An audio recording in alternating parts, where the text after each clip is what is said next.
I'm running so late right now. Did I forget anything? I know I did. I had to have. That always happens when I'm running late. All right, I think we're ready. There we go. Yep, we are ready. I'm going to turn this down a little bit more. There we go. All right, and hop in here. What is going on? How's everybody's Wednesday going? Foxy, what's happening? Fried, how you doing? Look at that. It's so cool when people are here when I get started. I love it. I do appreciate you. You're a great audience. So I built this monster Mercedes, and I figure it's appropriate for these bigger trailers. So we've got, this is one of the ownable low-loading trailers. Oh, that's super, Foxy. Glad to hear it. This is, it's one of the ownable low-loading trailers, but it's from the Schwarzmuller DLC. So they did, I don't know, man. I would love to see. Yeah? Okay, how's my German? Because, I mean, obviously, I did this with Google Translate. But as far as I understand it, that just means heavy transport. Heavy hauling? Okay, so would that be appropriate to see on a visor? Did I do okay? I do like skinning these trucks. I really do. I mean, Mod Studio 2 makes it so much easier, but I like, I don't know, I like graphic design and coming up with brands. I sort of got into advertising via graphic design, and I have done plenty of branding projects for small companies over the years.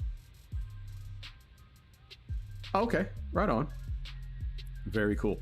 So we need to pick a job, and we will get rolling here. So we're going to go in here, and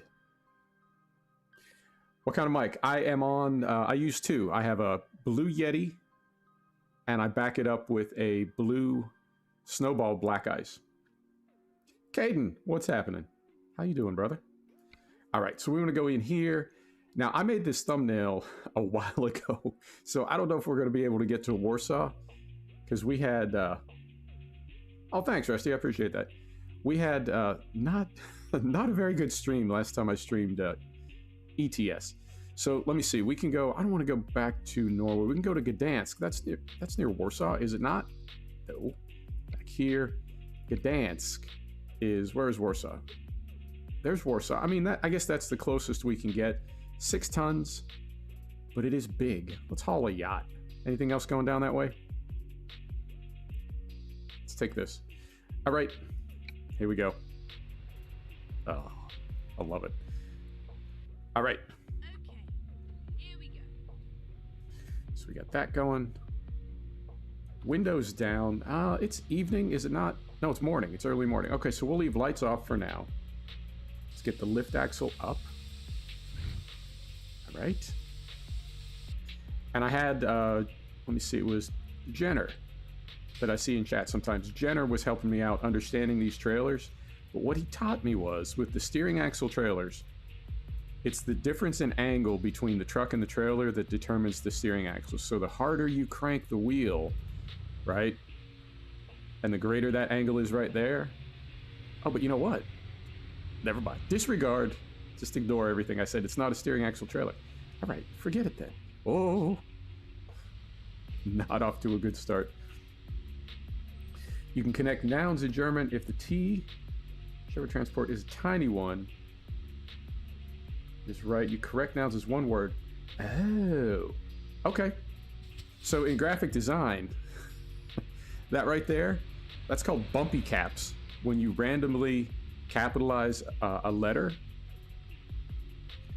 when you randomly capitalize a letter that otherwise wouldn't, what is going on with this traffic?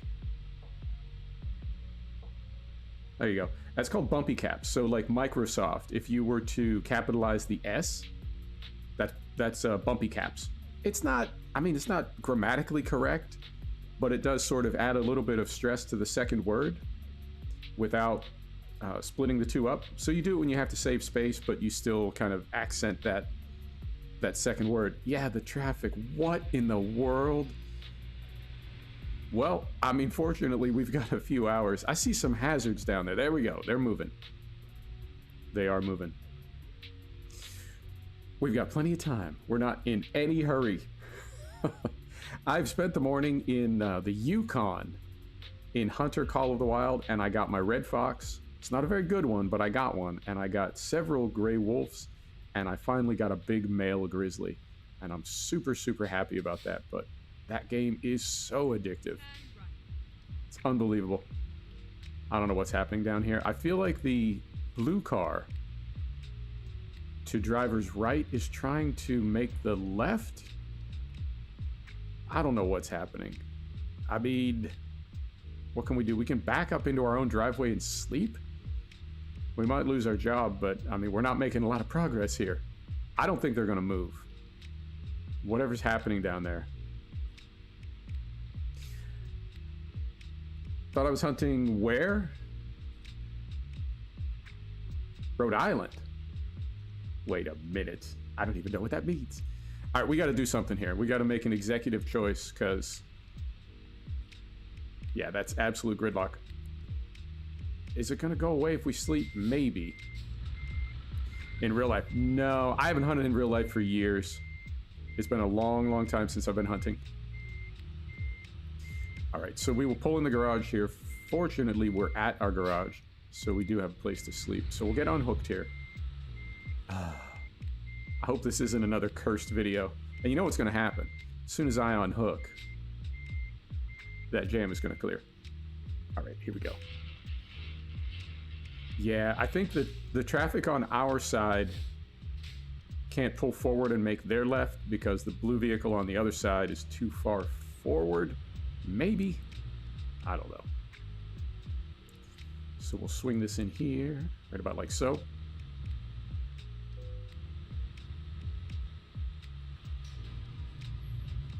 There we go.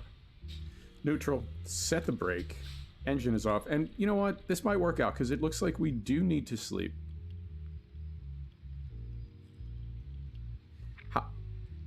Hey, Fiona, what's happening? How fast you can go hunting?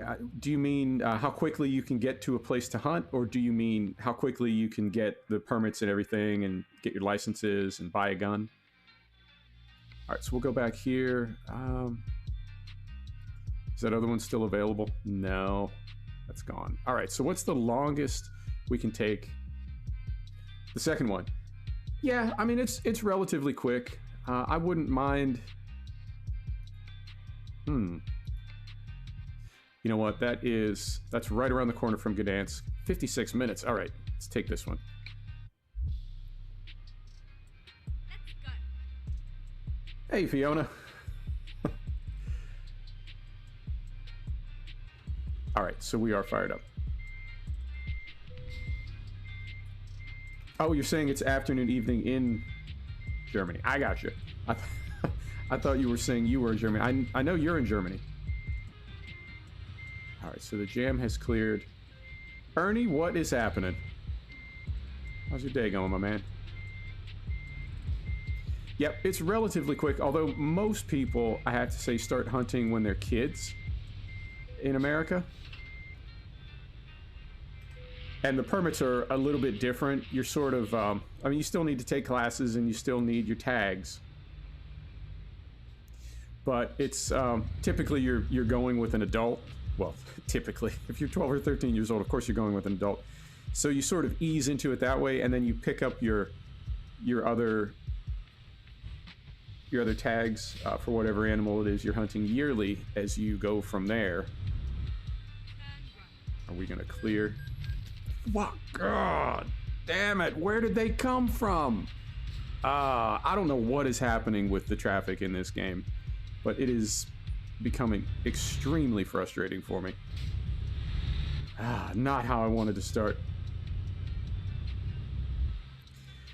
Yeah, well, you got to realize that once you get away from the coasts, America is in many ways a very rural country.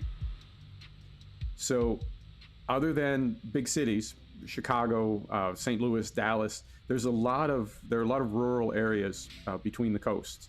And hunting is still very much a way of life for a lot of kids. I know I grew up in Pennsylvania. Has it, Ernie? I think it has. I feel like the AI it needs a little bit of balancing. You know, I grew up in Pennsylvania, which is, I mean, technically it's sort of on the coast. Philadelphia is an hour's drive from the ocean. Yeah, I agree. And I've heard these rumors that you can get them. What is... All right, we've got to get out of this town. I hate to do this, but I don't really have a choice.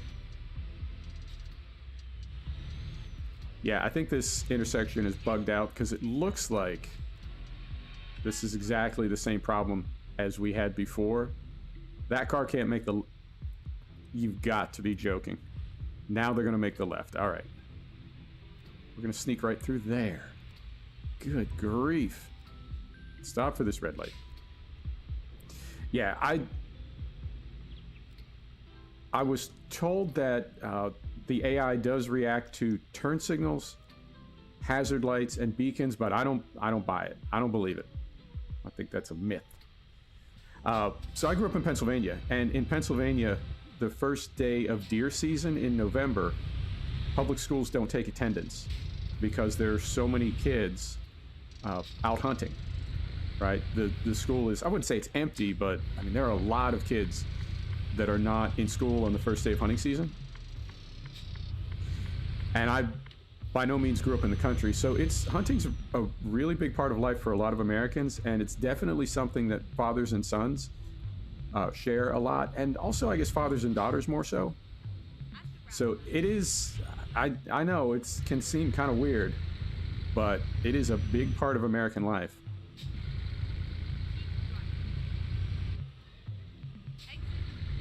So I think from that, well, you were saying how quickly, but I guess from another perspective, if it's something that you start when you're 12 or 13 years old, by the time you're an adult, the process has taken 5 years.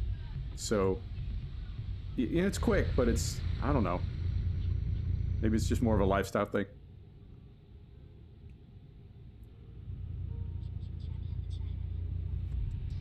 All right.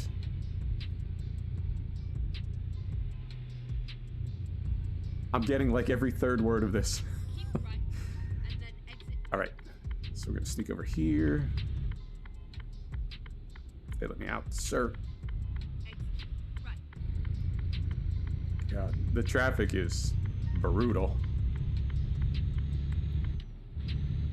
All right, here we go.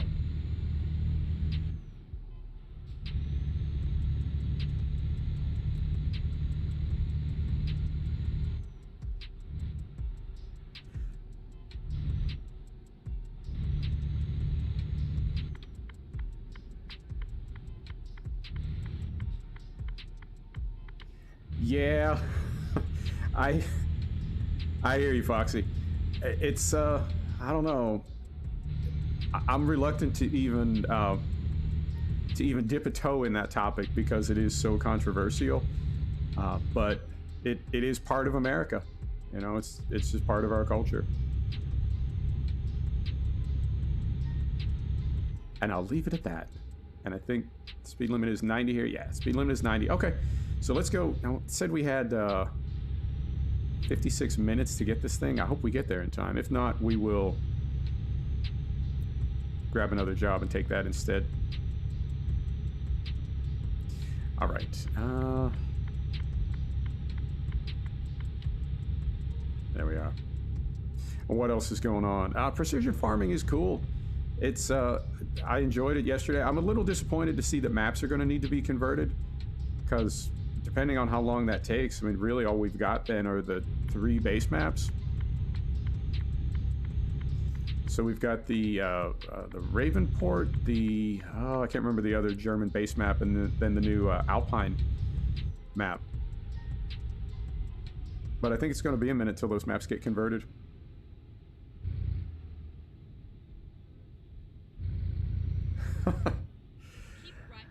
It's I don't own any guns at the moment, but I've owned many in the past, and I've owned many at once, which is again I think also kind of a foreign idea to a lot of people.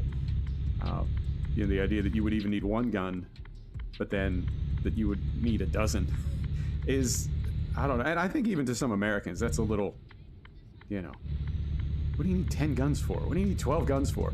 But I really enjoy the craftsmanship of them. I think there's something very almost Victorian about it, because it really is an old technology. You know, it's just a little explosion in a tube. And I think I like guns for the same reason I like wristwatches. They're very intricate, they're very tiny, relatively speaking, and they put up with just tremendous amounts of mechanical abuse and continue to function. So from an engineering perspective, I love anything that has that kind of Victorian feel to it. And also, carefully, also that you can sort of personalize them and really make them into exactly what you want them to be.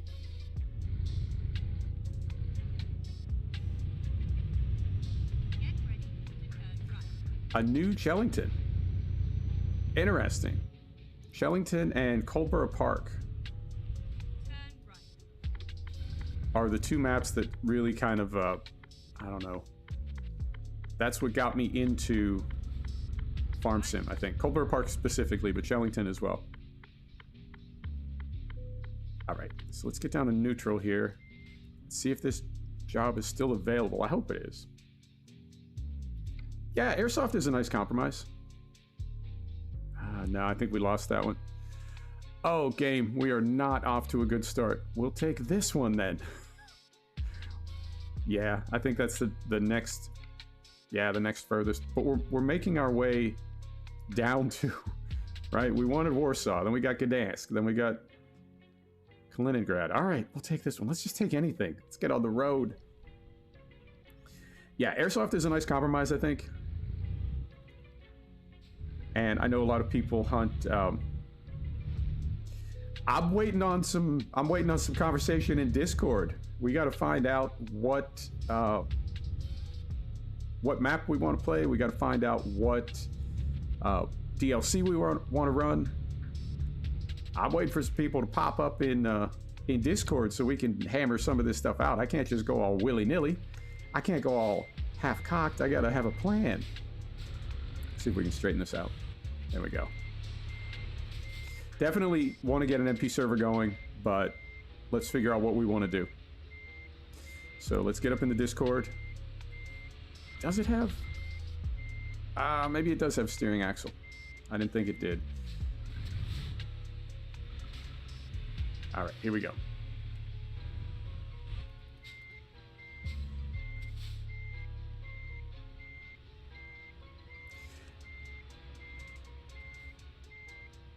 I'm curious what map makers do with the precision farming conversions, whether they make them really, I don't know, problematic, cumbersome, you know, super difficult, or whether they just kind of get enough in there to make it compatible.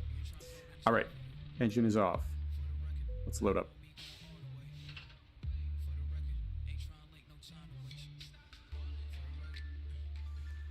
All right, is that New Holland? I don't know what that is. Some kind of Challenger.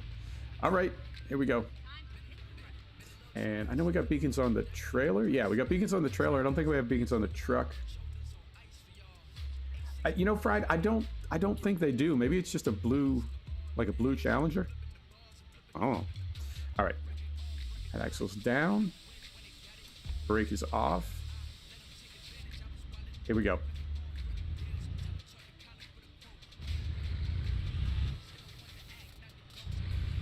You know, I've never seen a tractor like that ever. Only in video games and YouTube videos of farmers. Never seen one like that in real life.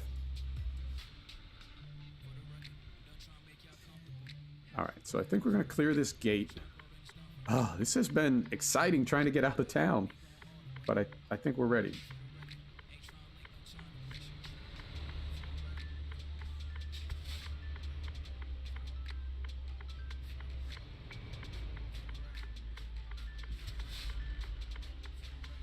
All right, here we go.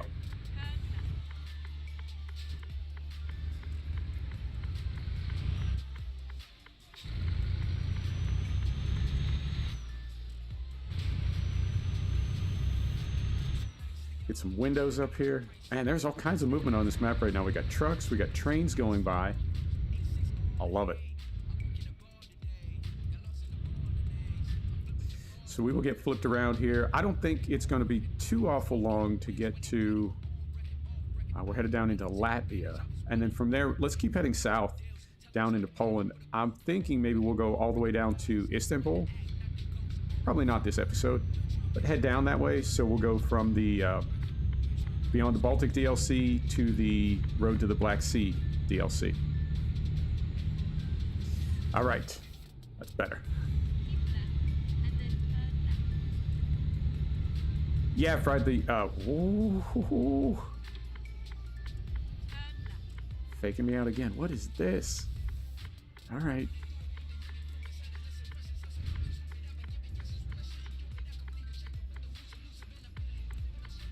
Carefully.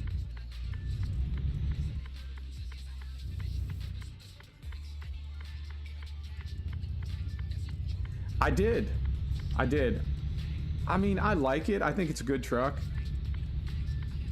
It's got nice textures on it. It doesn't have a lot of options, but most of the North American trucks don't compared to the European trucks. But I thought it was fine. I put, I want to say about a 650 horsepower motor in it, and we saw, well, I'm trying to find the gold jobs. There's supposed to be mines in Colorado, and what is this, sir? There we go. I saw some around Colorado Springs, but mostly we've just been hauling with our own trailers, so I think we need to get rid of our own trailer and haul the freight jobs rather than the cargo jobs, and that may open up some of that gold mining stuff. But yeah, with 650 horsepower, was able to haul heavier cargoes, no problem. Sir. There we are. All right, finally. Let us get out of town. You like the Western Star?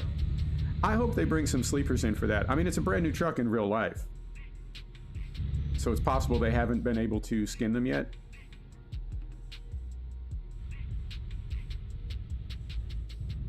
Oh, Cyberpunk.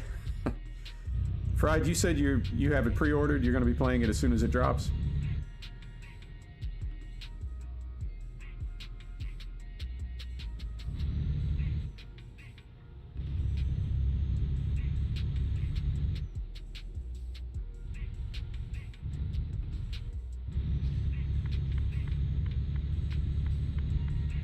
Yeah, no doubt.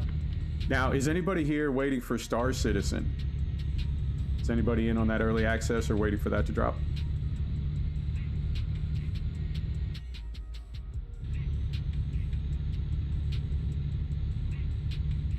Oh, right on.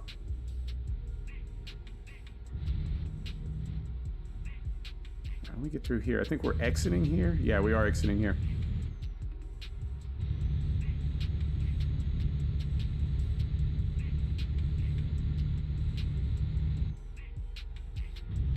Fiona, you're just a truck driver? I can relate. I spread myself too thin with Sims. I play too many Sims. Ooh.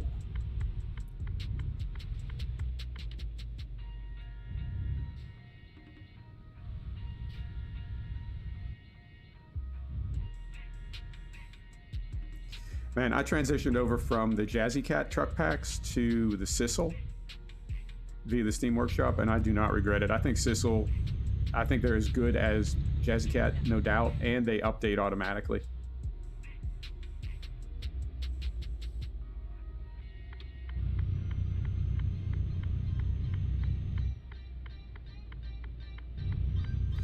Yeah, Star Citizen, that's a tough one.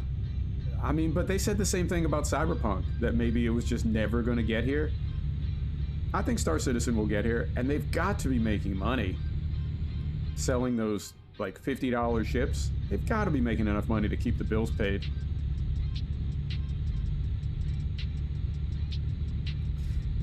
Elite Dangerous more advanced than Star Citizen? Yeah, I mean, arguably. Star Citizen has that that whole first-person open world thing, but who knows how much of that is going to make it to the retail release. What they're going to have to trim away to make the game work.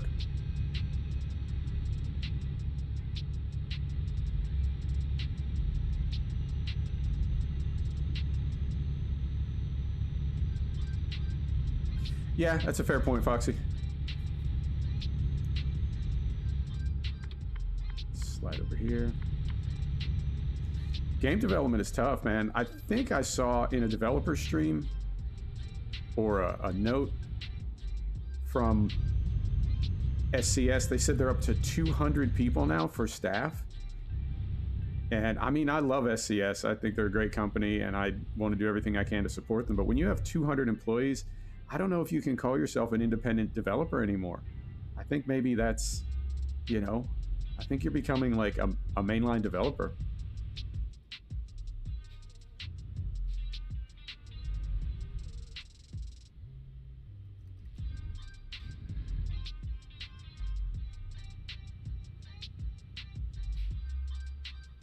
Yeah, 2019, I think 2019 really got people's attention. You know, things that happened with Bethesda and Ubisoft. I think developers realized like they had pushed their luck as far as they could, as far as releasing disappointing games and broken games. And the market sort of pushed back on them and said, you know, that doesn't work for us.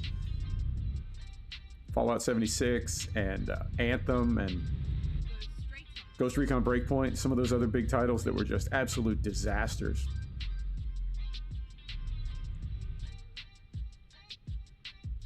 Yeah, I mean, SCS, they're in a weird spot because I do think of them as an independent studio, but they have ETS is like the 5th highest ranked game on Steam ever.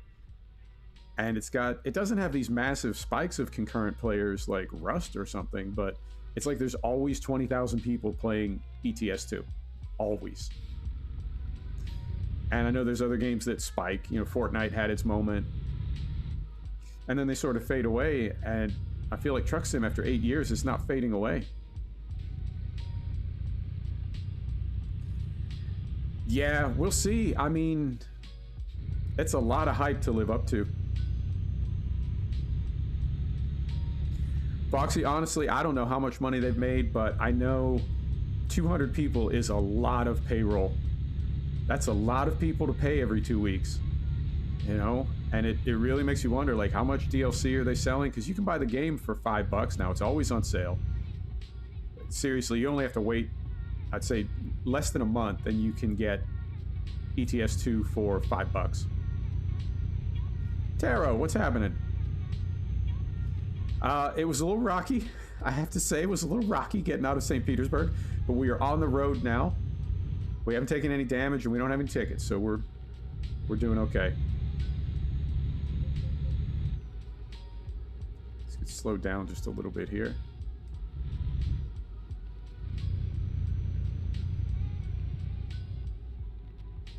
Yeah, I mean, I don't know I don't know what their roles are. I don't know if they're coders. I don't know if they're, you know, designing landscaping. I don't know if they're working in Blender and Autodesk.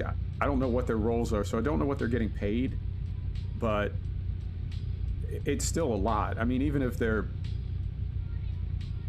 only making €1,000 a month, that's €200,000 a month that's going out the door in payroll. That's a lot of money to have to raise every single month, month after month. So that's, you know, I work in business development, I work in marketing, and one of the things that I caution people about is, you know, you can have a business with 10 employees and be very profitable. And you can have a business with 100 employees and be very profitable. But transitioning between the two, you may get to a point where you have 50 employees and you're just not making any money. And you're going to lose money until you grow the business a little bit more. So, you know, scaling and the microeconomics of scaling is really tricky. And there are some companies that may be very, very good at designing video games, but they're not necessarily good at running a big company. You know, so at some point you either need to come to terms with that and hire a manager, or keep trying to do it all yourself and have problems, you know, because they're two different skill sets. Running a business is one skill set, designing video games is another skill set. And when you're only 8 people, like SCS used to be, you don't really need to worry about running the business. You just need to worry about designing games. So we'll see. I continue to wish them the best. I mean, I wish everybody the best, even studios that I don't like or that I'm frustrated with. I don't want anything bad to happen to them. You know, I want everybody to, I don't know, be okay. And I think, yeah, I think no, we couldn't have, because we have to go across a big border crossing to leave Russia. But I'm curious why the speed limit is kind of low here. Typically, Russia is a free-for-all.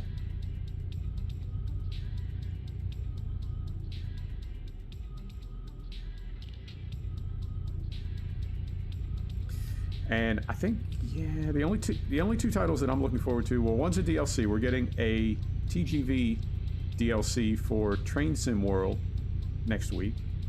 It's going to be interesting, and they went with it's out of Marseille, so that'll be some interesting terrain. I don't think yeah, exactly. I don't think we've spent any time in southern France in Train Sim. Right? Because it's just been Germany, UK, and North America so far. So that'll be cool to bring some new terrain in and a new country. And then the last one, you know, Tara, I don't know. It could be Rivet, or it could be another developer, or it could be Dovetail. I didn't look that closely. Yeah, I think I will, Foxy. I think I will. And what's the other one? MXGP20, which I'm really looking forward to. Yeah, of course you can ask. No worries. I'm really looking forward to MXGP20, and I mean, I guess I can try streaming that. I've been reluctant to stream racing because I can't really talk while I'm racing. I'm concentrating too much. But I think dirt bikes, it's a little bit, I don't know. It's not as stressful. It's not as involving. So I think I can lean back a little bit and be able to chat with you between heats. I got to figure out how long to do the races, because I personally prefer to do full-length races, but that's half an hour, and there's 2 of them. I don't know how people are going to feel about watching 30 minutes of dirt bikes. All right, we got 3/4 of a tank of fuel. I'm just gonna keep pushing. Let's do it. And something else, I guess we'll figure them out together. I don't know what.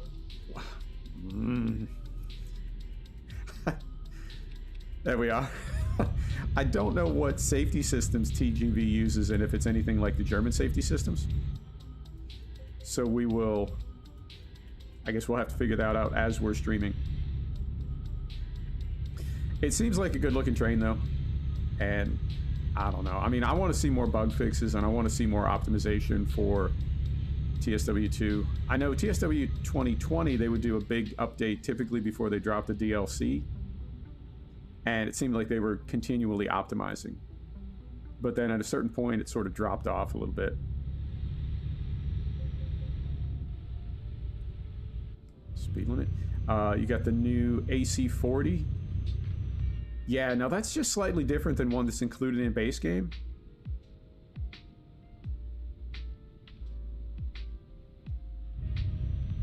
I'm waiting for a 50, that's why I'm going so slow. There was another loco very similar to the AC40 that's in base game Sand Patch. All right, Fiona, thanks for stopping by, I appreciate you.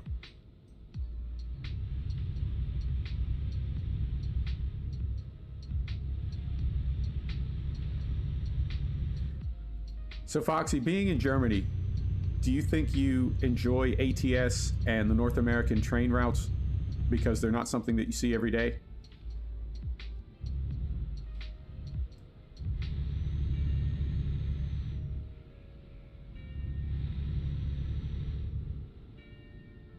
Right on. All right, let's speed up a little bit here. Oh, really? Mechanical dashboard. Okay, I didn't know that. I thought all the trains from that series had the glass cockpit.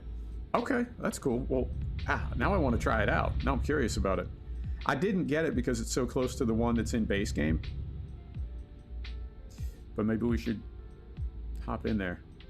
All right. Yeah, maybe I'll get that with the TGV next week. All right, and I think we may be getting to a border crossing. Let's get slowed down here.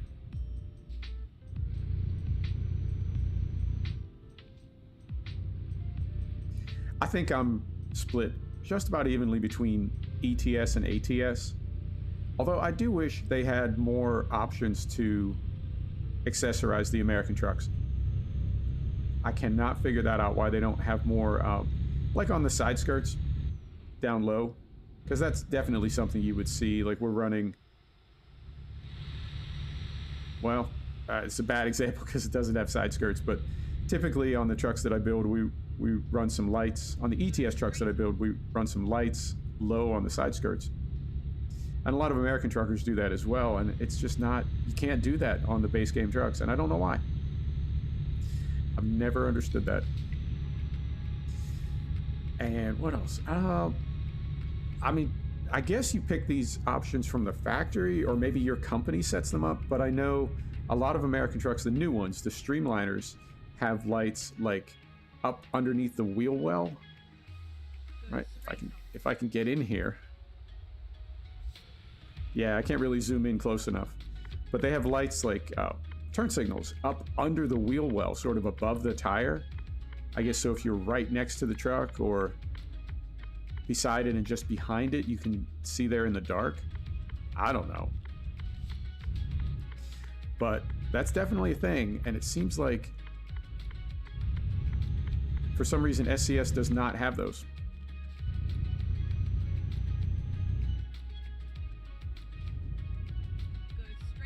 These ones, different kind of look.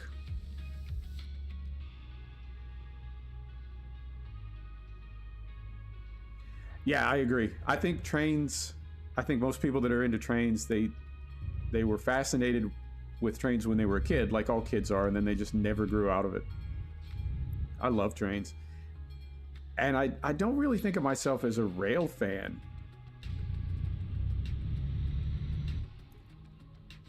All right. Okay, I see where you're coming from, Fried. I think there's a mod that lets you run European trucks on American roads. I think that's a thing.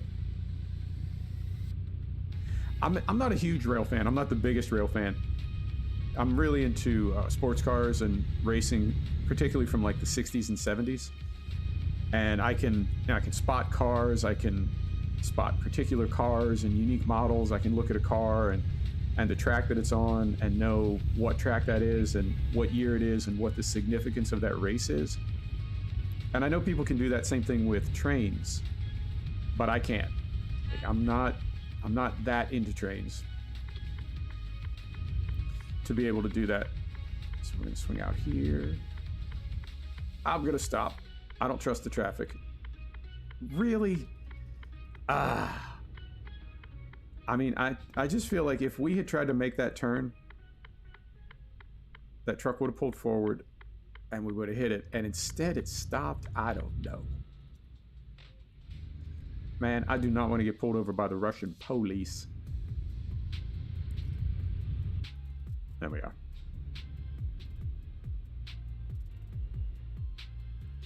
Yeah, that's true, the immersion.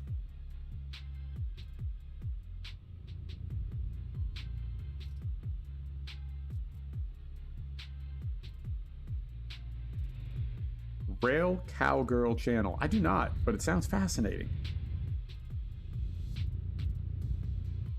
Yep, I agreed, Ernie. Trucks, trains, planes, tractors, race cars, if it's got a motor in it, it's just fascinating to me.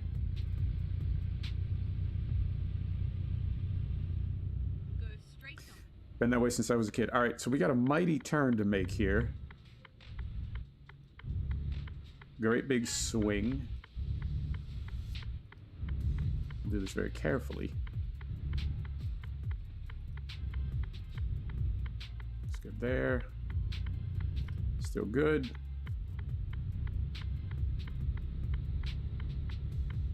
All right.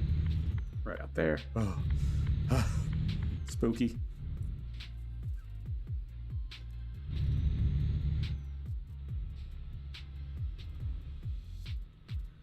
Oh, right on. Okay, I'll check it out. All right.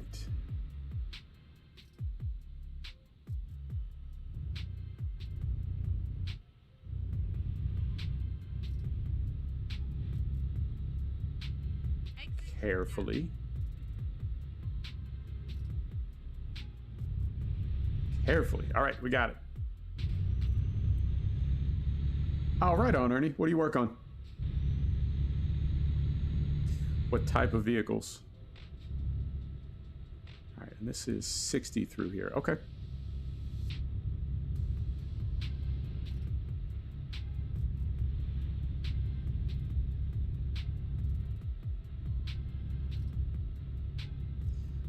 So we got a stale green here. Yep. Maybe. Oh, we got it. Okay. So let's slide over here.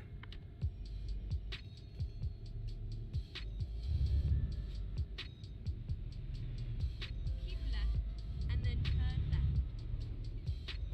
I don't know if SES did something to the trucks. I mean, I know they're constantly evolving them, Turn left. but I feel like we don't need to use drivetrain revisions anymore. I took them out because they were messing up my sounds. Land Rover's a lot of VW Audi. Right on. That's very cool.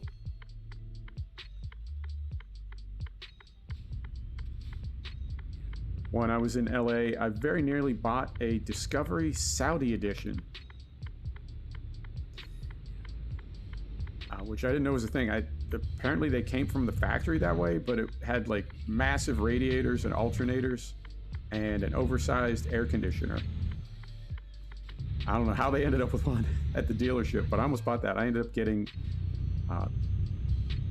Q7 instead. I think that might have been the better direction to go in. I mean, I like the look of the Discovery, but I think German's maybe a little bit more reliable than the Disco.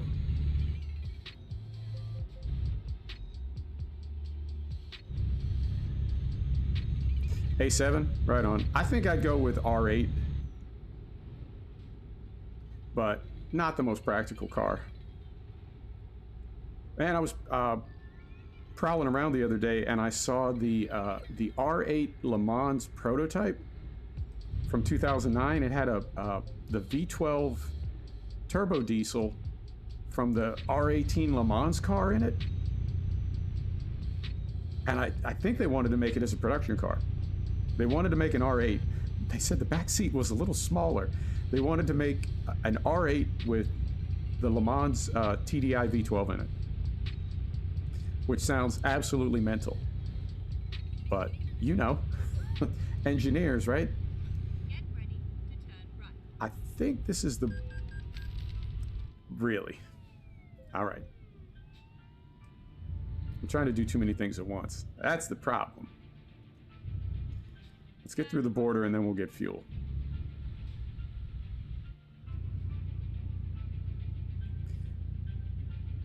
We haven't hit anything, we haven't taken any damage, but we've got so many tickets on this trip. I am not driving at my best, I have to say.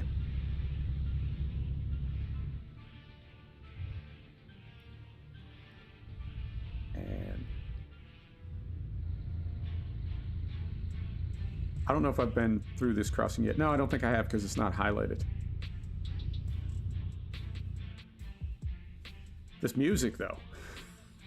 I didn't plan it. We're on random, but this is definitely some Russian border crossing music. Holy smokes.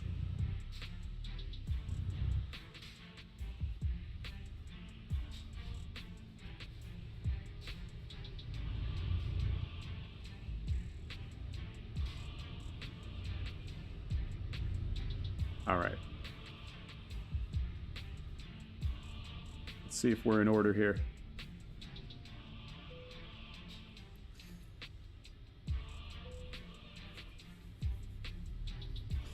It's truly is on random. I don't know how it picked this. All right, everything is in order. I mean, I know it's just a video game, but I feel like a little sigh of relief when they spring us. Here we go.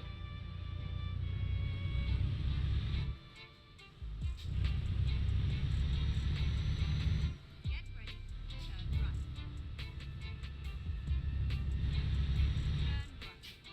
Turn right. I'm pretty happy with this Epidemic Spotify thing. I've got the license through Epidemic, and then they have their own channels on Spotify.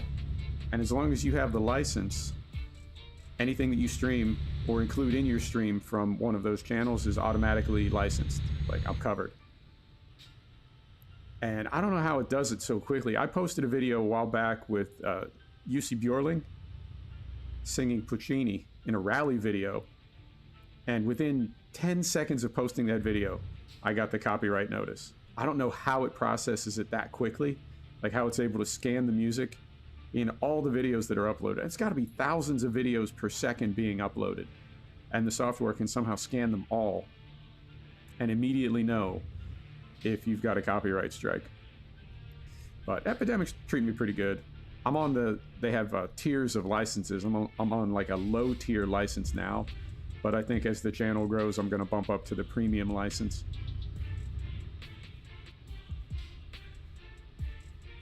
All right, here we go.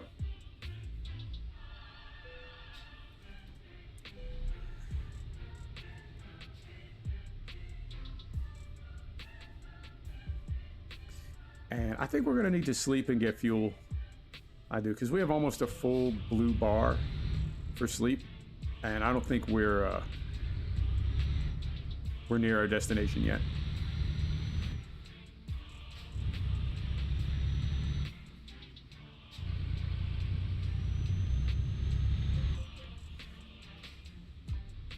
Yeah, I've spent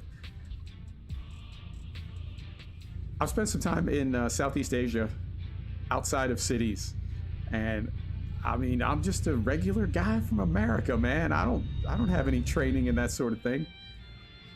But it was interesting to me to realize that there are parts of the world where bribes are just kind of expected. So it got to the point where when we were leaving, like if we were rolling out of a big city, we would just buy a few cartons of Marlboro Red cigarettes and just keep them in the carton. And, you know, you come to a checkpoint, come to a crossing out in the middle of nowhere, right? Everything's in order. And I appreciated that they never took all of them. Like if we had 3 or 4 cartons of cigarettes, they would just take like one. Thank you very much. They wouldn't take them all. So I think bribery in some parts of the world, and this is not a cultural thing, and I'm not saying that anybody is inherently corrupt. I'm not implying that. But it does, I don't know, that there are parts of the world where that's just how it works, but that it is, there's still rules to it, So yeah, that was what we finally ended up doing, just to kind of speed things along, make things easier, move you to the front of the line. And what is going on over here? They may fill this in later. I don't see any signs over there. Yeah, it's like a closed facility.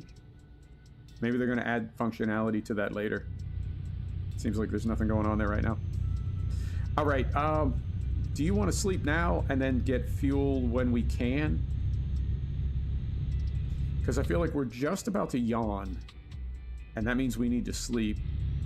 But we've got over half a tank of fuel, so of the two, I would say sleep is the most critical. So maybe we sleep here. Yeah, I think it is.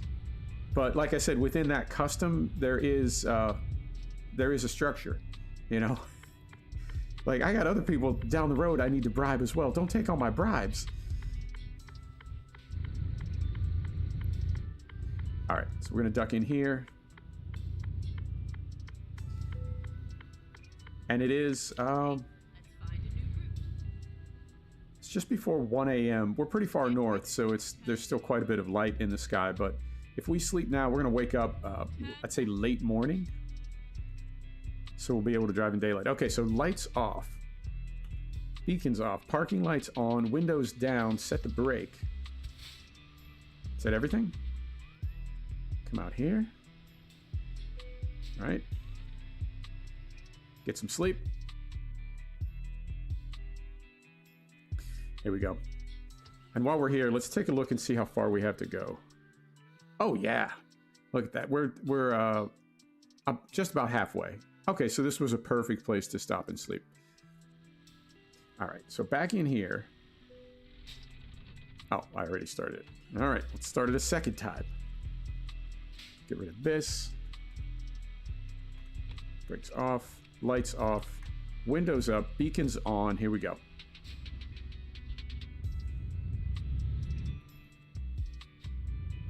In the morning, my tanks would be empty. Why is that? Somebody's going to steal all my fuel?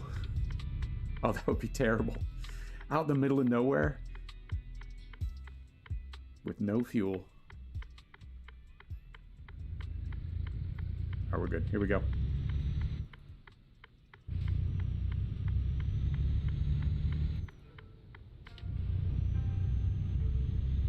Yeah, I do think the trucks feel a little bit smoother. And I feel like they're accelerating a little bit slower, even with high horsepower. They've got a nice kind of weighted feel to them that I don't... I mean, it was there in the past, but I feel like it's better now. I feel like the trucks have a better feeling of weight and momentum. So for the time being, I'm going to stay away from drivetrain revisions. Well, I wouldn't say there's anything wrong with them. And the sound is a little bit off right now, but it's like we just don't need them at the moment.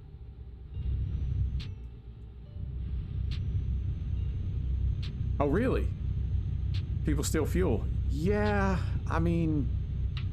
Well, in fairness, people steal anything of value. But fuel, yeah, that's a rough one. Because you're not going too far without it. I know in the US, people steal catalytic converters to get the platinum out of them. So they'll go into like a car lot in the middle of the night and just slide underneath all the cars and cut the catalytic converters out of them.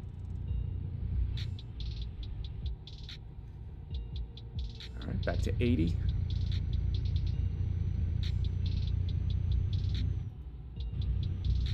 It continues to amaze me how different all the... Sir! God. All right. It amazes me how different the different parts of the map look.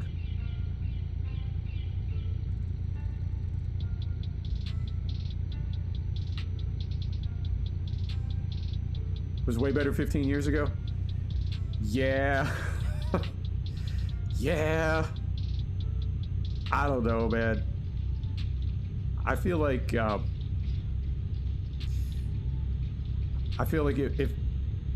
there are problems that I want to be really upset about, I should have a solution for them. I should have a fix for them, right? And there are a lot of problems that I look at and it's like, man, I don't even know what you would do about that. How would you fix that? What would you do? There's got to be a way to fix it, but I don't know what that way is.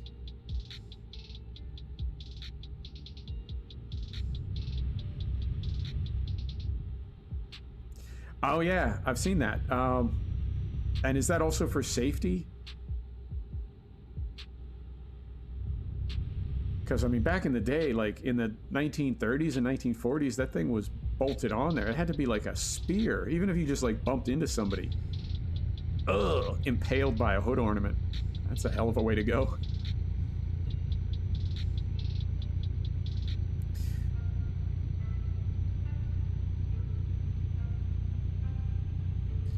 All right. Oh no, we're 80 here. Okay, so let's lock in 80.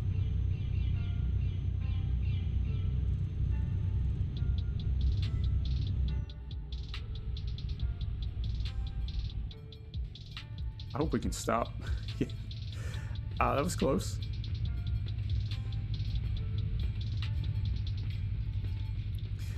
Yeah, I've not... Scandinavia, I think, is my favorite part of the map, and I like the Alps quite a bit. Germany, Austria, Switzerland. I like that area. France and southern France, a little bit. Italy's okay. I like the islands, but I think... Germany, Austria, Switzerland, and Scandinavia are my favorite parts of the map. So even after this DLC dropped, it's like I drove through it, but I didn't spend a ton of time here. So it is nice to get back to this part of the...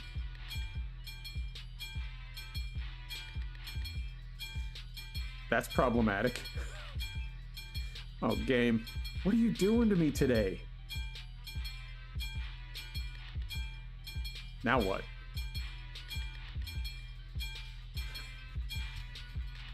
Now what? I mean, I guess we can we save? If we save and come back, everything will be spawned away. Or are we waiting for another train? I hear a train. There we go. All right.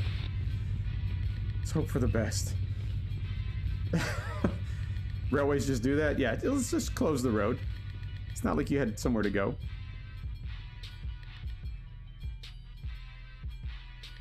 There we go. All right. Man, I don't know sometimes. I hope this game doesn't jump the shark. I hope they... you know what I mean? I hope they don't go down that dovetail road where they're more focused on making money than making a quality product. And the game sort of loses direction, and these little ticky-tack sort of nagging bugs that we have become bigger.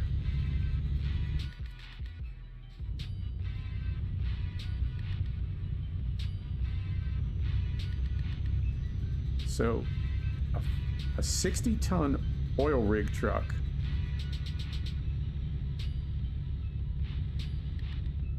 From 80 kilometers to zero in 120 feet. That's amazing. What kind of ABS system are they running?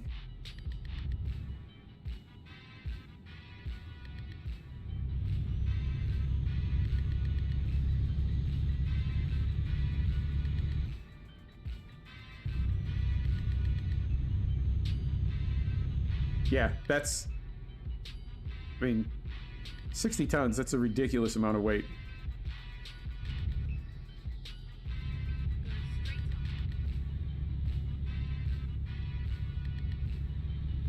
There we go. And someday I hope to see that in Farm Sim. I just want to see farm traffic.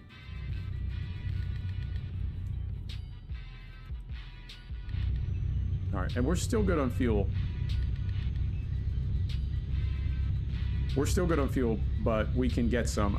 We may have enough on board to make it, because we're more than halfway there, and we've got more than half a tank, so I think we'll be okay. But I wouldn't mind topping off just the same. Alright. This has been... You know this is a makeup stream, right? That's why my thumbnail is so old. I tried this stream last week, and it was... I mean, it was worse than this, but... I'm feeling like ETS is cursed for me at the moment. And then I definitely have to do an X-Plane makeup stream. Alright, so while you're here, let me ask you that. I was going to do Farm Sim tomorrow. I've been trying to alternate and do FS19 Purbeck Valley every other stream. But at the moment, I mean, we got choices. One is to do Purbeck Valley without precision farming. And the other is to do a base game map. But I feel like we've got some momentum in Purbeck Valley. So it would make more sense to do Purbeck Valley with precision farming turned off. I mean, it's a cool DLC, but there's not that much to it. It's not like Seasons or something that radically changes the game. So I think Purbeck Valley with precision farming turned off is the way to go. What do you think about that? I mean, I'm not trying to talk you into anything. I want your honest opinion, but that's my thought.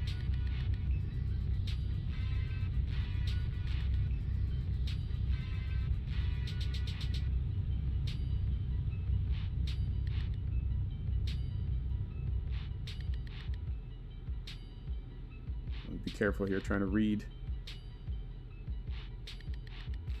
Keep right, and then exit right.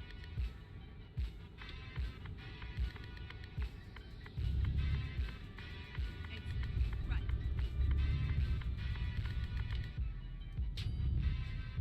Yeah, Tara, the big combos in ETS, the big combos, you can only get them if you have a garage in Finland, and you can only pick up jobs in certain countries and take them to certain countries.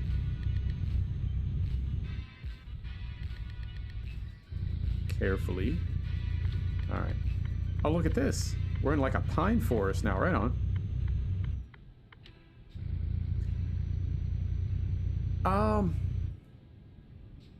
Foxy, I would say I would say the Scania. I built a big Scania. Is it this one? No, it's this one. I think this is my favorite heavy haul truck, and I think it's just the way that it looks. I think there's just something about Scania. You know, I know it's kind of a, I don't know, it's like overused because it was one of the original trucks in the game. It used to be the Scania Truck Simulator, but I really do like this with the 4th axle. That one and this one I also like quite a bit. I think that's a nice looking truck. But as far as power, like how big the motors are, I think they all pull just about the same, and they all handle just about the same.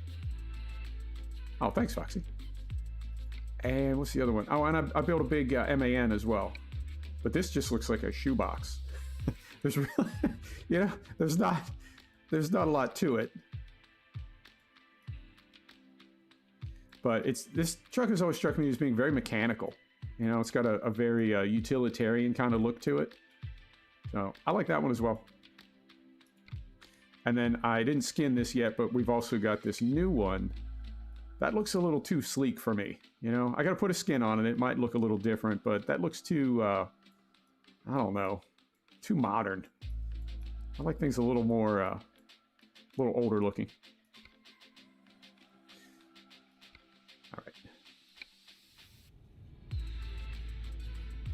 So here's fuel down here. It's on the wrong side. And we're still technically okay. We're still over half tank, so maybe we just keep rolling. Yeah, no need to get in there and get all turned around. We've got enough to get to the next fuel stop.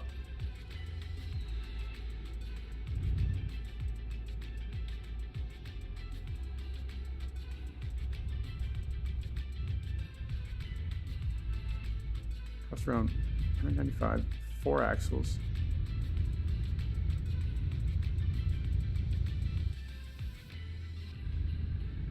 Yeah, I prefer the taller trucks, I think, because I'm used to seeing the very tall American trucks with the stand-up sleepers.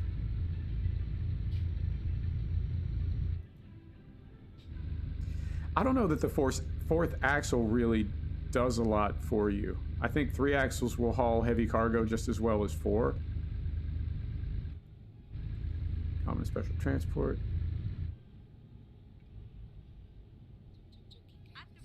Interesting. So how many trucks in Europe, like by percentage, how many big trucks in Europe are running automatic transmissions now? I would say in the US it's probably 25%, maybe 20%. They're getting there.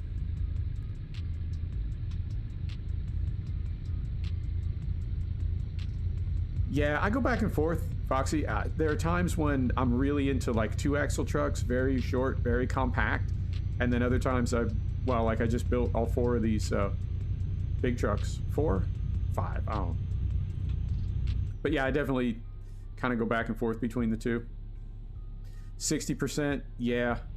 A friend of mine is a truck driver, and he drives an old Peterbilt 389 that's like completely custom and very much looks like a hot rod. And I was asking him about that, like, do truck drivers, how do they feel about the automatic? Because, you know, people that are into cars and trucks and racing, you know, I love rolling my own gears in a car. If I can find a car with a manual transmission and, you know, heel toe a little bit, that's, to me, that's like real driving. Driving an automatic, who wants to do that?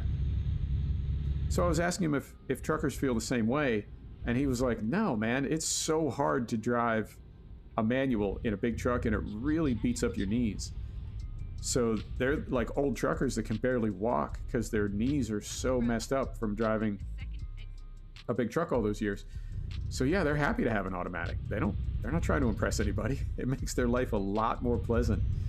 And I never thought of it that way. So yeah, I think we're headed that way, both for fuel economy and also for making the drivers more comfortable. 2 axles is useless in winter. Okay, so you do need the 3rd axle.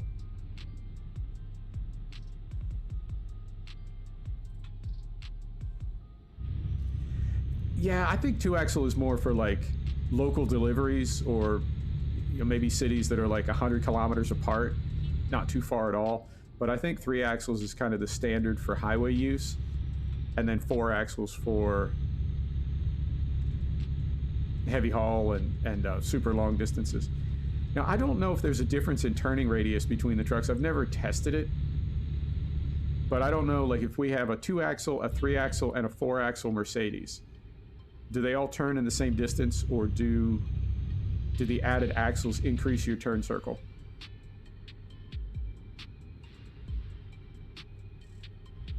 Oh, you know what? I'm going to duck down here and let's grab this Discovery, whatever it is down here. It's next to a diesel shop, so I think it's a dealership. It does increase it, Foxy? Okay. That makes sense. I didn't know if that was modeled into the game, but that would make sense. Turn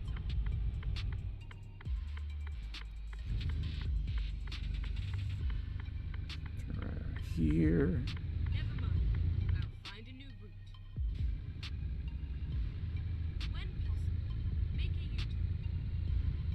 And then the next question is, when do we get a new truck in ETS?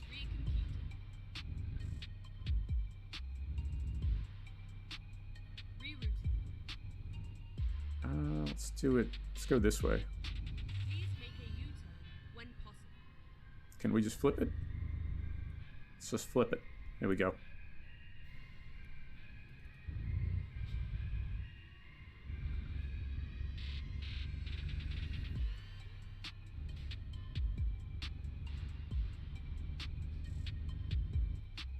Hey, Farm Boy, how you doing?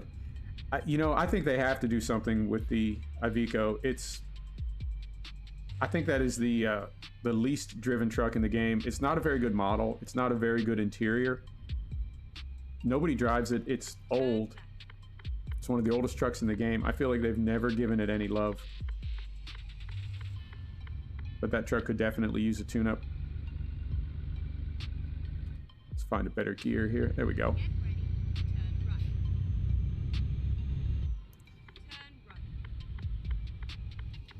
He's sort of blocking traffic for me. So is he. Beautiful.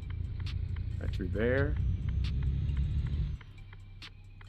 Oh, this is really nice coming through here in the afternoon with the sun coming through the trees. It's amazing to me how different all these areas look.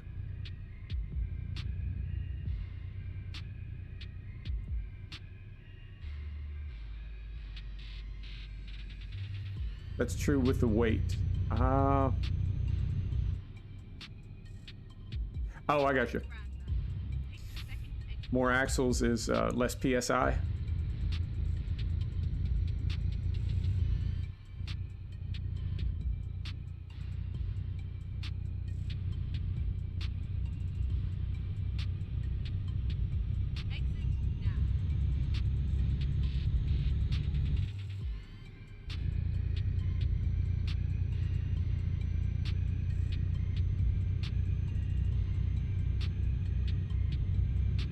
The dark hedges.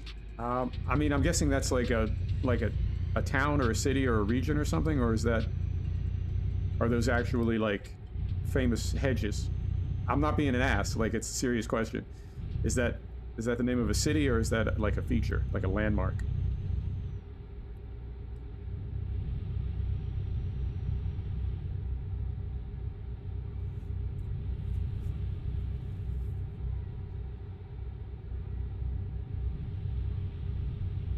Famous hedges? Right on.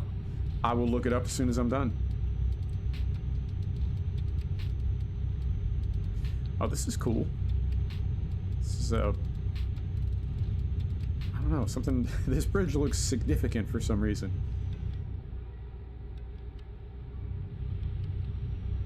Very nice. Okay. This trip is taking a lot longer than I thought. I mean, I wanted to go all the way to Warsaw, and that would have been another, like, probably half again as far. But even just this trip is taking a while. It's not a bad thing, just unexpected. I don't know, it's like I can't determine scale on the map. It's always hard for me to, whoa, carefully. It's always hard for me to judge distance.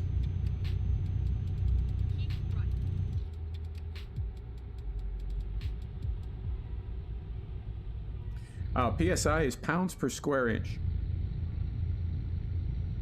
So the more square inches of contact you have, the less weight you have per square inch, the more your weight is distributed. Interesting. Okay. You know, I've never seen Game of Thrones. I've never seen a single episode of Game of Thrones.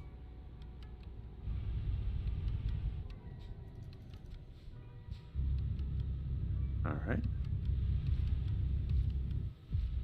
Oh, I got you. Yeah, I think this game has Rogel, what's happening? I think this game has really good lighting in the morning and evening. Noon it gets a little bit, I don't know, it's kind of flat. But I think that's true of a lot of games.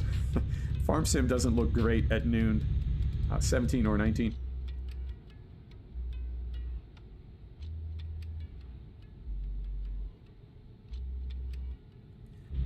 You lost 10 streams. Do you mean 10 streams that you posted are gone now? Or you mean you missed 10 streams?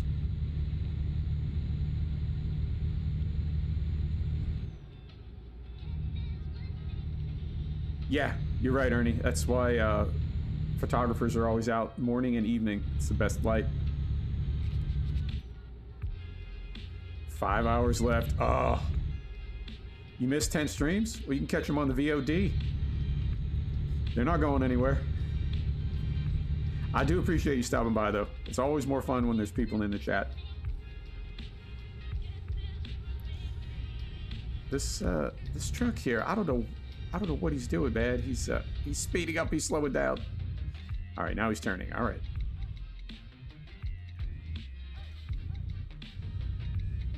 There he goes.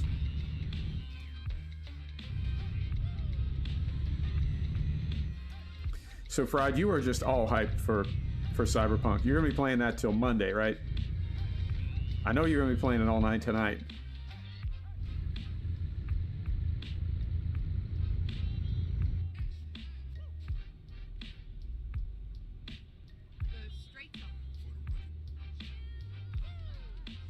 Yeah, Foxy, that's a great point. If you take a nap now, I mean, after my stream is over, of course, but if you take a nap now, then you'll be well rested and you can play all night.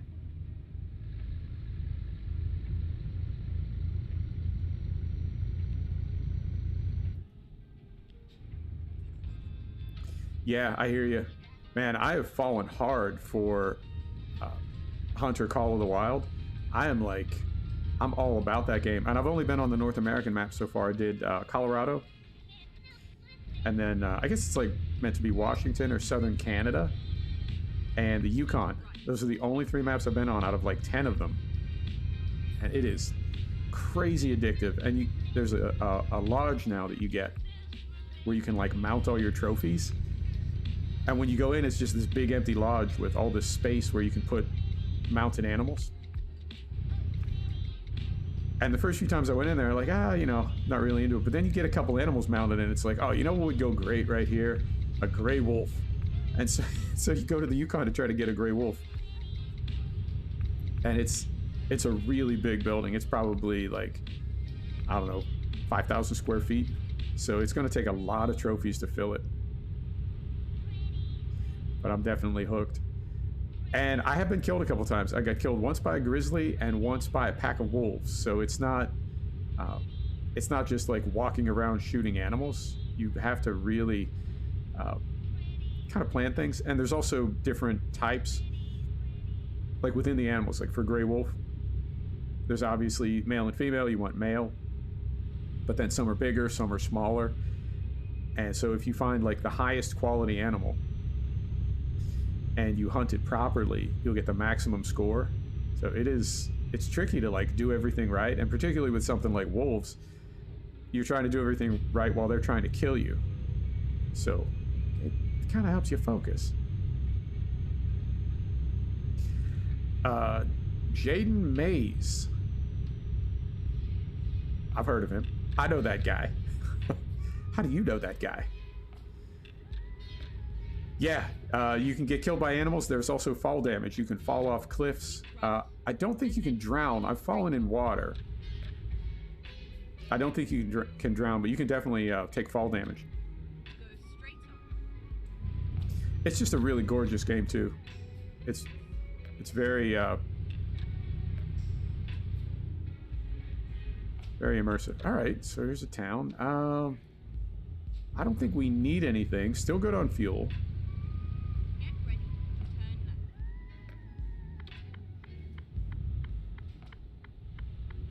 Yeah, I think we'll make it. Good on fuel. Turn left. Good on sleep. All right, here we go. Carefully.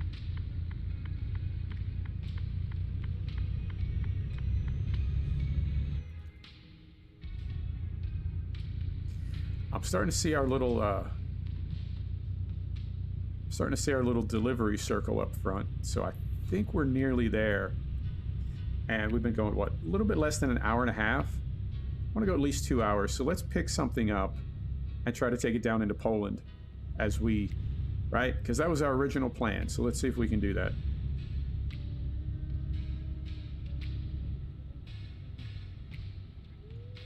Man, I get so spoiled when I travel because so many people speak a little bit of English, and honestly, I feel kind of bad about it sometimes. Where's our turn? It's the next one. I feel kind of bad about it sometimes because if you're trying to communicate with somebody and you don't speak their language and you ask them, you know, do you speak any English? They might roll their eyes a little bit, but it's like, yeah, a little bit, you know, enough that we can communicate.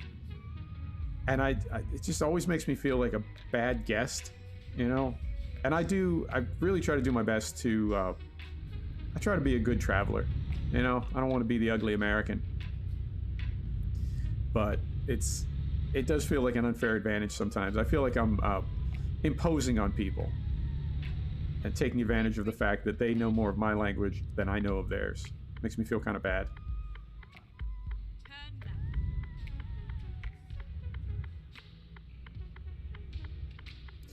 Yeah, it is convenient.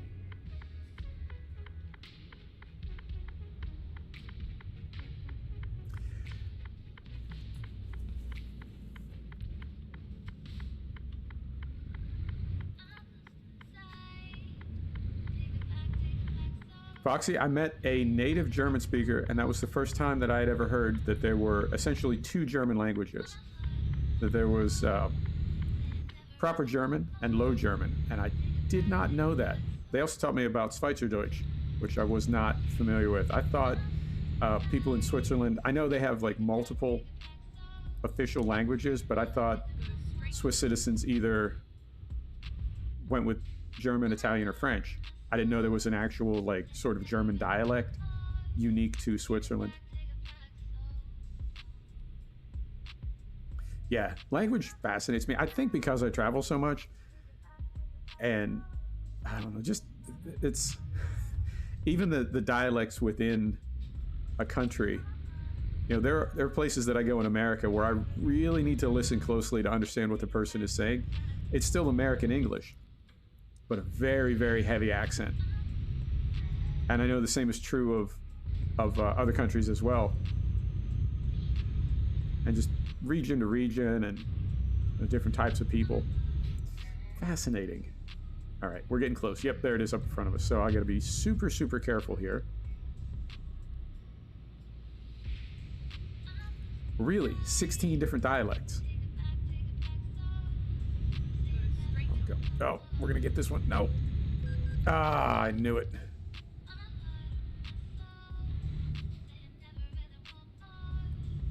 Give me a second, Foxy. I will approve that one. Here's another stale green. Yeah, let's stop for this one. Ah, we were out of sequence there. Okay, set the brake.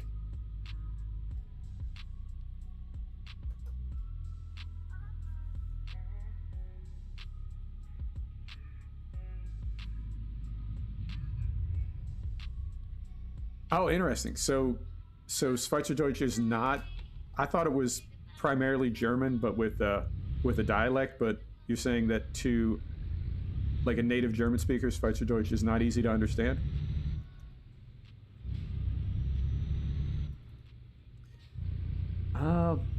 And I think we may get fuel before we drop off.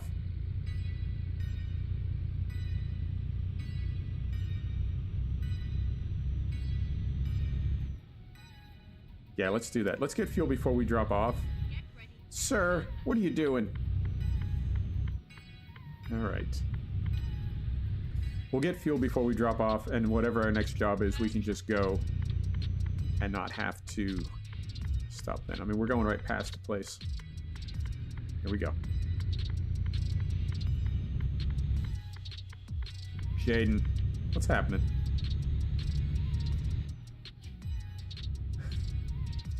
You know, I knew this was your favorite song. I teed it up so it would play just as you got here.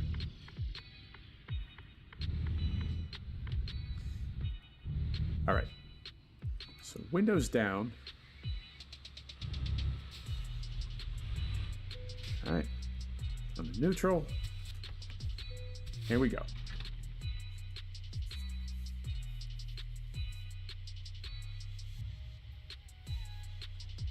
And I think we need to sleep as well, but we can go ahead and we go and drop off first.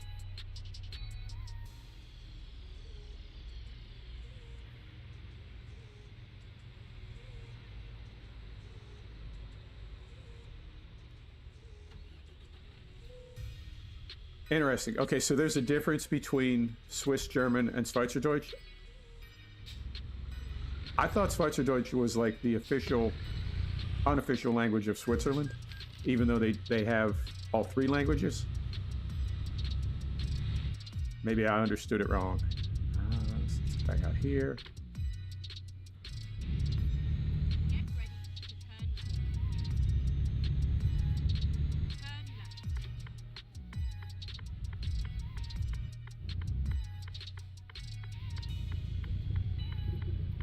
Okay, I got you. Yeah, no worries. Now, is that officially the Swiss language, or do they have three official languages?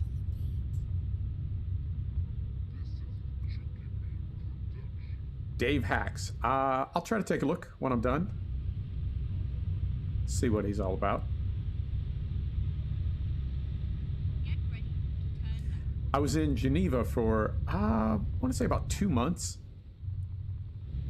And I ended up speaking to an immigration attorney while I was there and asking about living in Switzerland permanently. Swung that a little bit wide. Okay, so French and German, but not Italian. It was a nice ride.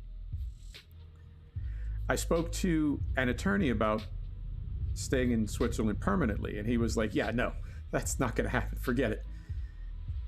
And where's our drop off?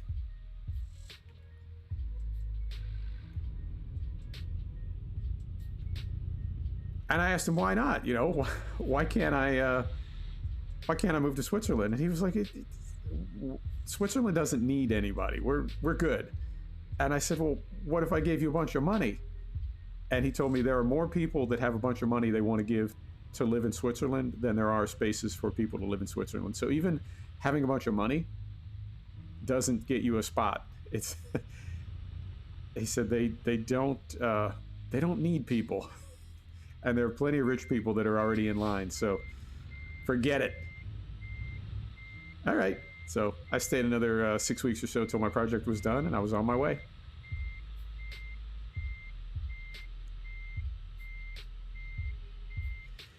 Yeah, I didn't. I don't think I met any Swiss person that had a sense of humor while I was there. I don't know if they laugh ever, at all. Which is not a bad thing, but it's certainly different because people in America like to laugh a lot. All right. I think we're on time. We didn't take any damage. We got so many tickets. Ridiculous trip. But it happens. There's free roam.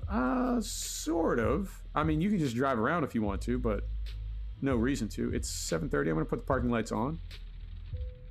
Parking lights on. Let's see how we did. We are on time.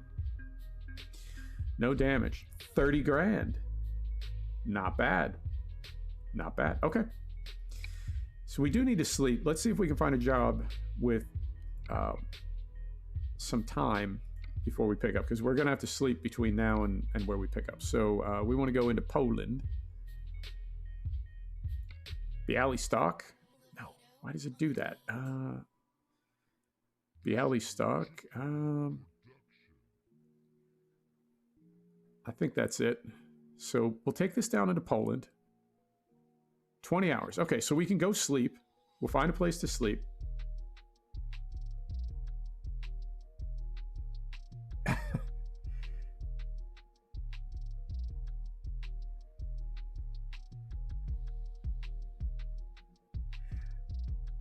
Go to, is it aced or iced? Have the best sense of humor. Hell yeah.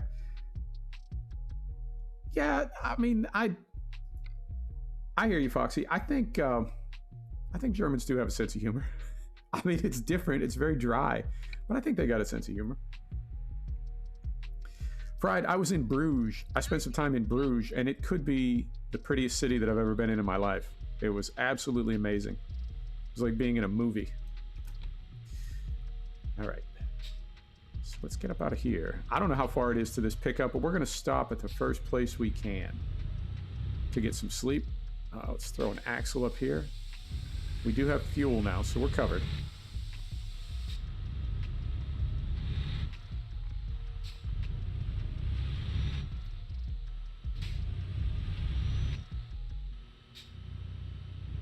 Favorite car? Probably the Ford GT40, the original Ford GT40. Possibly the Cobra Coupe. The Cobra Daytona Coupe.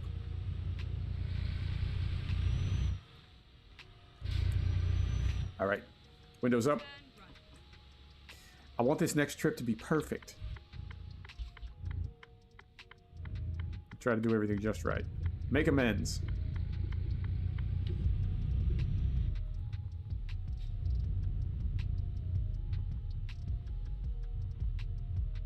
American mentality meets German humor. Okay, I'll check it out.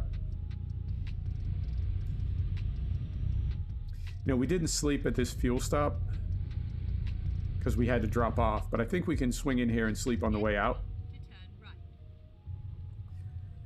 GTR Skyline, old or new? Like from the 70s or like from last year?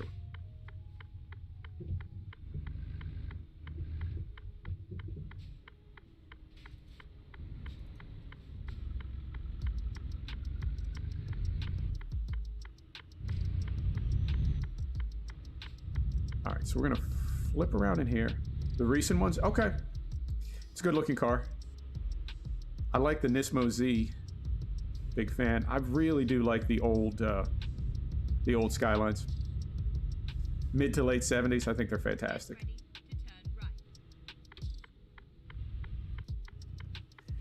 Yeah, I love cities like Bruges. Bruges and Prague is beautiful. Vienna is beautiful. I think we can sneak through here. I mean, it's giving us the opportunity to sleep here, but we're not really, you know what I mean? We're not actually in a spot. Let's pull forward.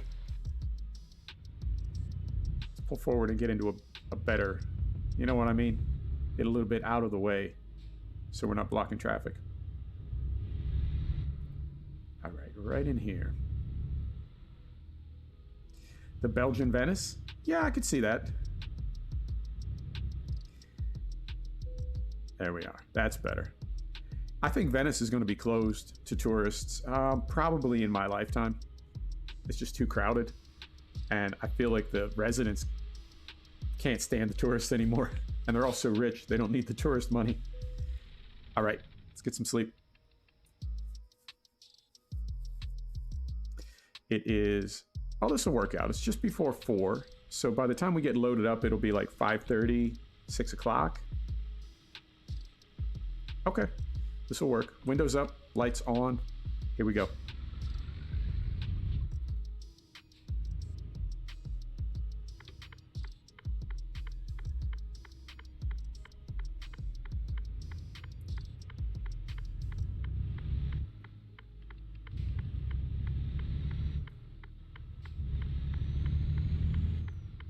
and I didn't even look how far we have to go, but it was 20 hours to pick up, and we slept for like 10 hours, so we got 10 hours to get there. Turn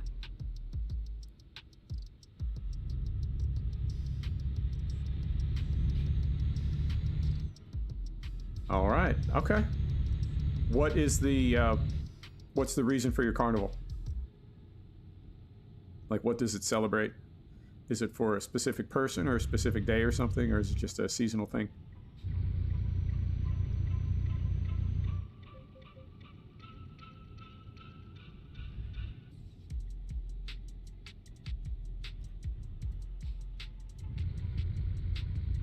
Go straight on.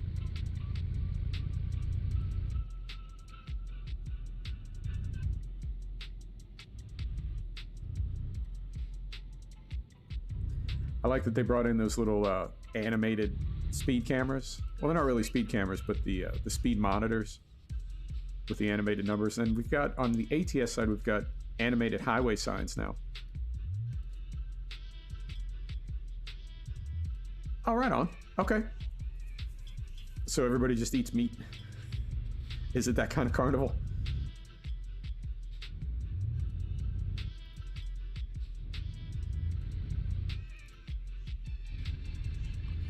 Got a drone. Right on. Big drone, little drone. Like, is it one you can fit in your hand, or is it one of those ones that you can, like, bolt a camera to it and send it to great distances?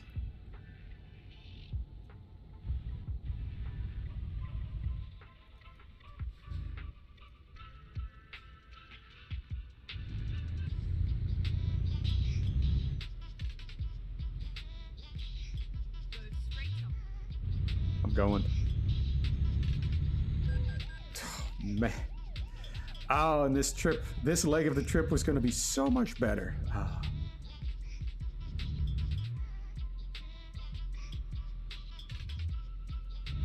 Oh, right on.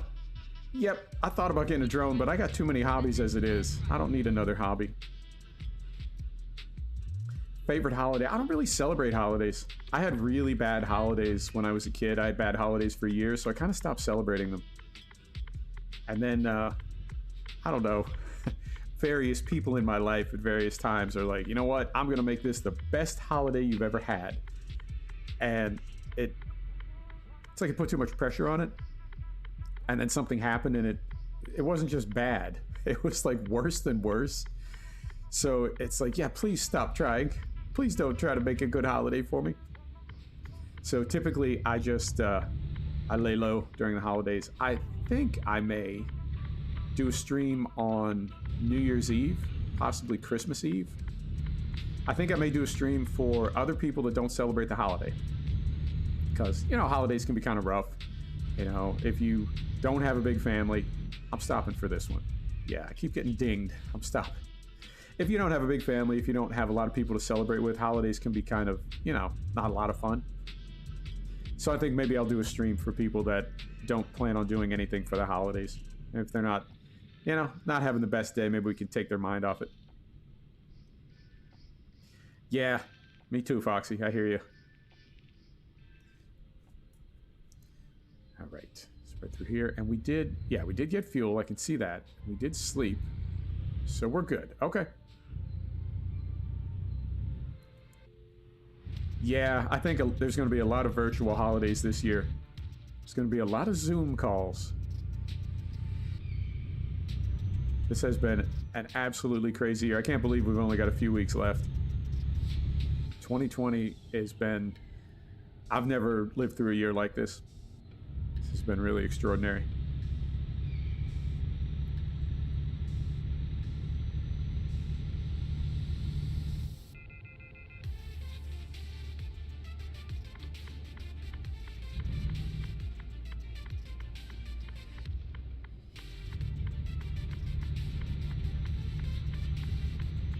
Yeah. You know, I like a little sip of eggnog. Just a little sip. It's not really, I mean, I like the idea of it, but it's a little thick for me. It's a little too much. But I do like, so our speed limit here, 50. And then continue straight on. But I do like a gin and tonic all year round, so I think maybe I'll make a couple gin and tonics and we'll stream a little bit. New Year's Eve, Christmas Eve.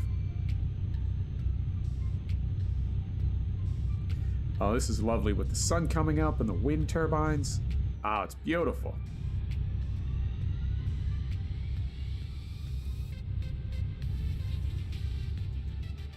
Yeah, it's there's a lot to like about it.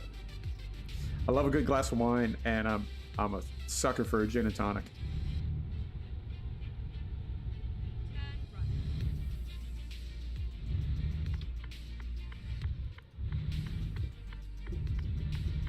And we're pulling up some little driveways here in Latvia.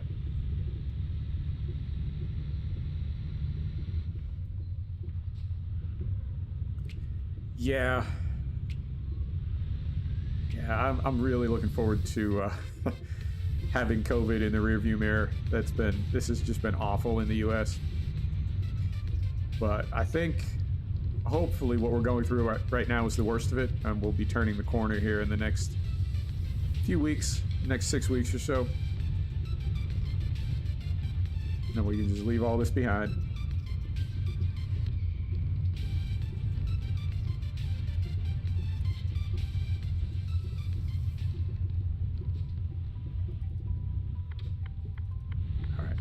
Swing this.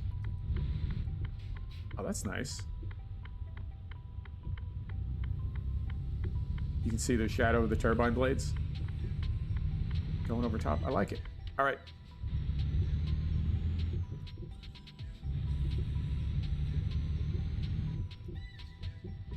And our little Santa Claus bobblehead is going absolutely berserk up there.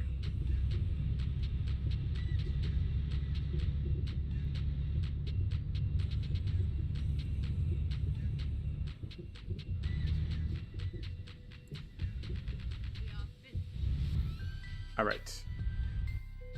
Let's see what we got here. There's neutral. Do that, do this. What are we picking up? I don't even think it's very heavy. Yeah, 11 tons. We're taking forklifts to Bialystok. Okay. 484 kilometers. That won't take too long. And where are they? Right there? Right there. Okay, so we'll go over this way.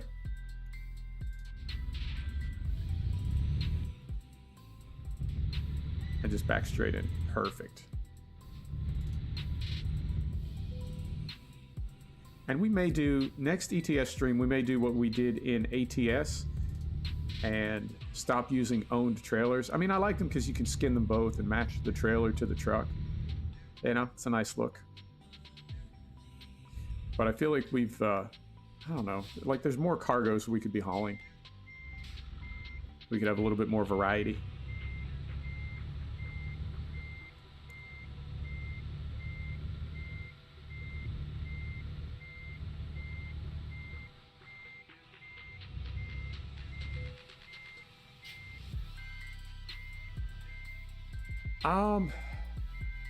I mean, I was lucky enough to live in Colorado. It's a very special place to me, so I really like the Colorado DLC, but I have to say the performance is not great.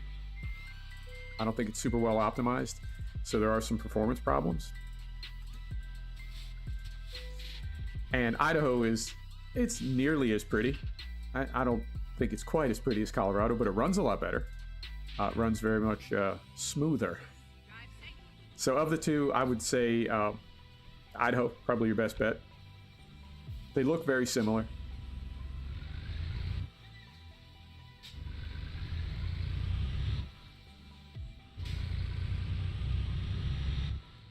All right, so get some windows up here. I think we can get out this way. We can loop around, yeah.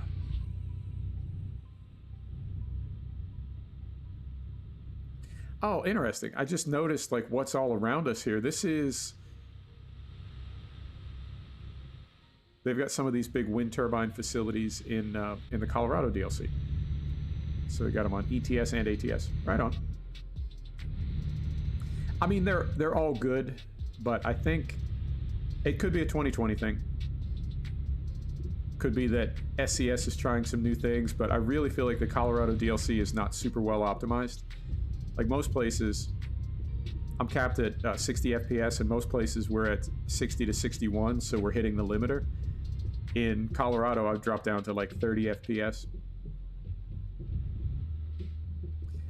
Yeah, Fried, there's, I guess, wind turbines is one of the new industries for Colorado. So there's a couple facilities you go to out, like on the Kansas side of Colorado, you kind of drive out onto the prairie, and they're installing great big wind turbines. They've got the cranes and everything. Yeah, I think so. I would say right after Christmas, there's probably going to be a sale. And possibly even between now and Christmas, because I know Black Friday.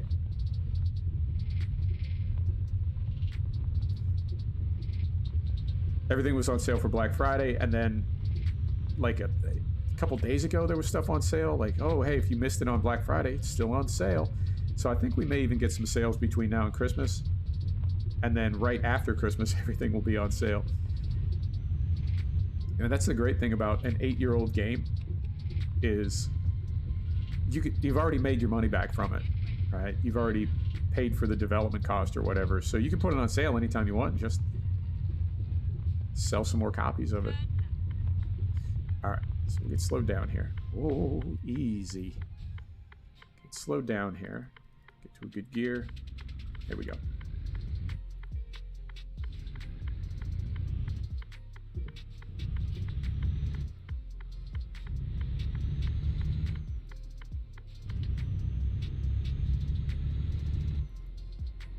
Oh, right on, Fried.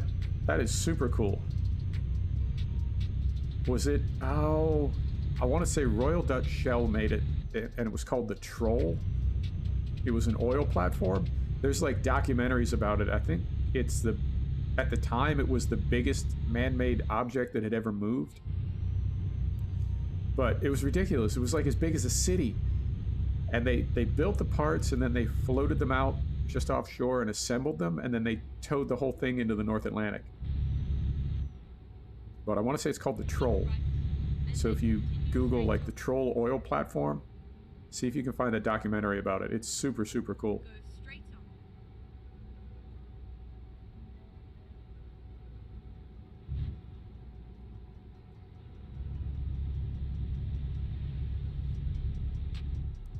Alright, so we're making this turn. Get slowed down here. We're making this turn.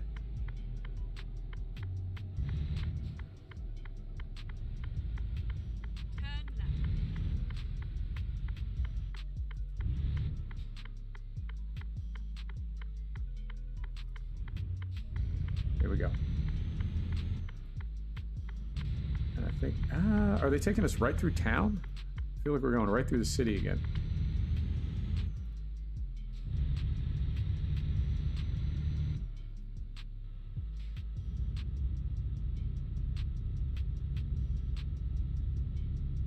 That's amazing. Engineering like that is amazing. And what's amazing to me about it is if they're doing something that's never been done before, they have to like figure everything out with there's no reference point, right? Like if you're building the biggest thing that's ever been built, where do you draw your data from? You just need to sort of figure it out. I think they're cutting a tunnel through a mountain somewhere in Scandinavia, and it's like that. Like it's no tunnel that long has ever been cut before, and like how they're going to align the two, because they're coming in from both ends at the same time, and how they're going to align the two tunnels, and that's just amazing stuff. It's like when they built that dam in China, that because it was bigger than anything that had ever been built, they didn't know if it would even work.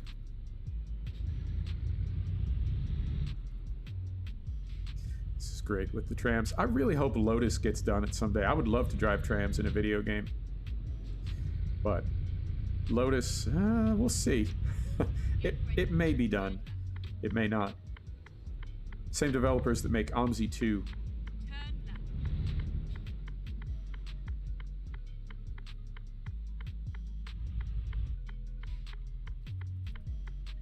All right.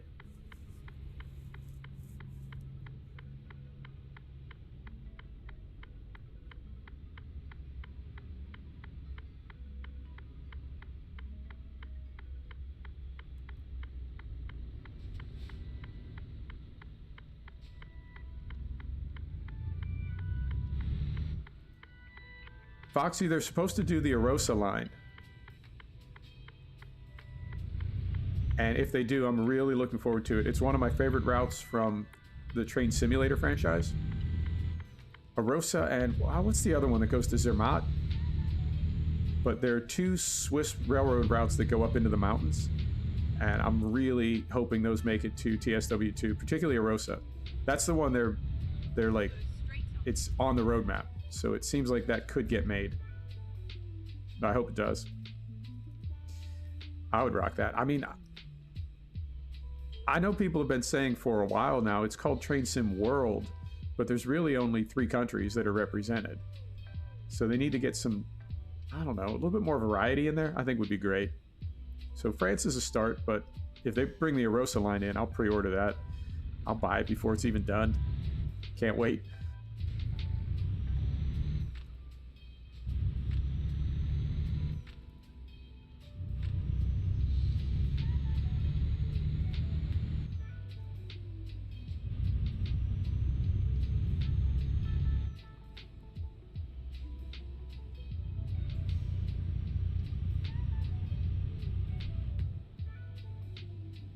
Are the lights working against us? I feel like we're just catching every light. And the ones that we don't catch, I try to hurry through and end up getting a ticket.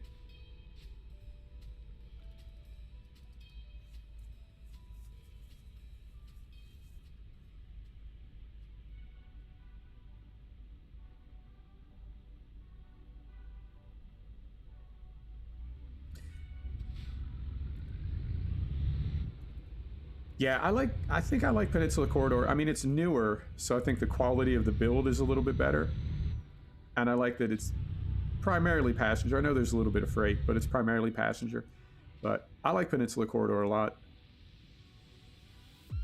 I feel like CSX Heavy Haul is sort of, I don't know, it's like they were not experimenting, but that was the original game. And it's like they didn't necessarily know what they were doing yet. They were still figuring things out.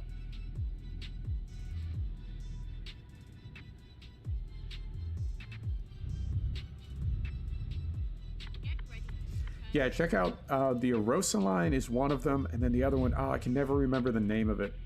But Arosa is one Swiss route, and then the other one is, I can't remember the name of it, but I know it goes up to Zermatt. So it's one of these little mountain railroads.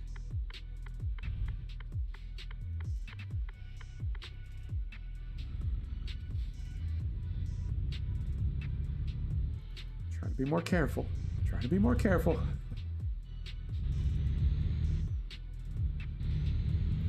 Yep, Austrian would be cool. I mean, I think the coolest thing would be if you could link routes. And I know there would need to be a pause while one DLC, sort of unloaded and the next one loaded in. I get that. But if you could do a long trip, that'd be a lot of fun. Oh, you're hitting that refresh button, aren't you? You're just waiting.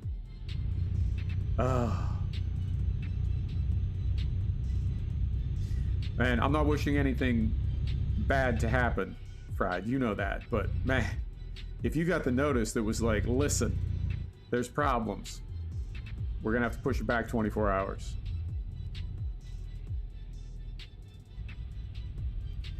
All right, get slowed down to 30 here.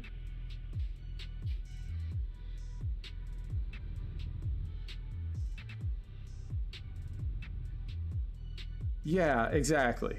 Exactly. I mean, they could even, well, this would be pretty involved, but they could even give you a red signal at Hagen and then essentially unload the DLC behind you, reload the DLC in front of you, and then give you a green light. And off you go. So it would be, driving a longer route. I don't know. I mean, I think that would be cool.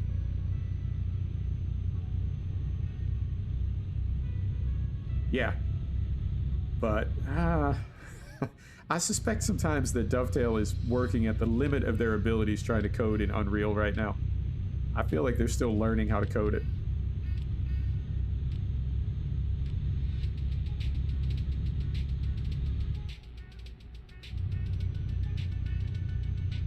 Yeah, Sandpatch is, I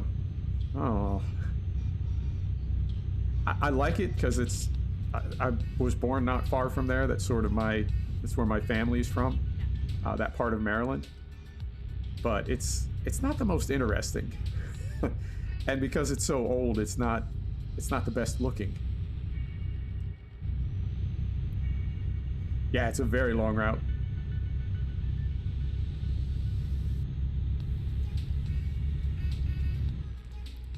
And apparently there's something going on with signals in Unreal, and that's why there's so little traffic on the routes.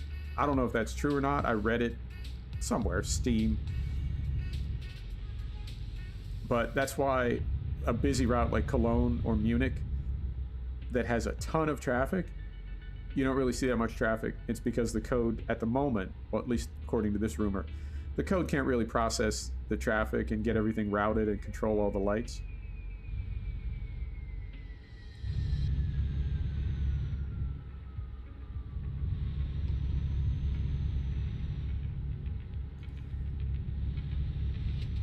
Now, have you figured out in Sandpatch, have you figured out how to coordinate the pusher engines and get the radios turned on? The banking locos?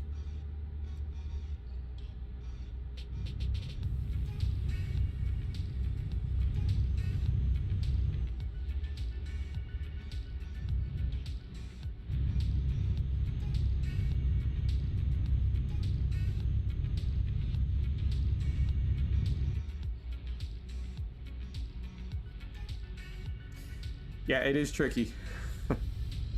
Ooh. They letting me go? Sir? Alright, he's letting me go. Alright, Foxy, here's the trick to... Here's the trick to getting the radios going. So, I didn't know this, but if you go... There are 2 third-person cameras. There's one that you can sort of pivot around, and there's another one that you can pivot and slide. So if you slide that camera all the way to the other end of the train, you can actually use the controls. So what you have to do is slide that camera all the way to the other end of the train, open the window, go through and turn the radio on. But don't like go to that seat, because if you do, it'll reset everything. So you have to stay in your seat in the front of the train and just use the camera to go to the back of the train and turn the radios on.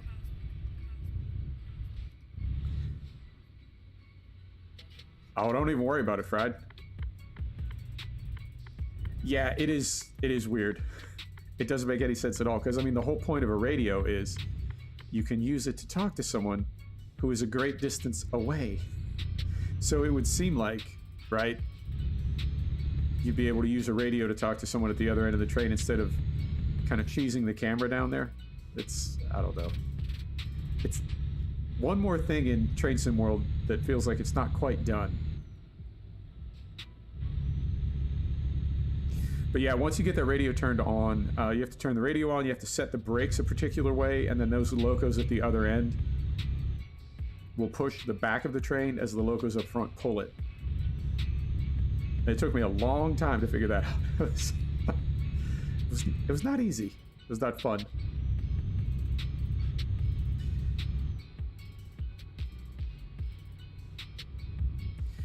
All right, so I think we're making progress. And did we, I think we already passed into Poland, did we not? When we get on a straight piece of road here, I'm going to take a look at the map. But I think we did cross into Poland right after we left our pickup. Let me take a look. Moment.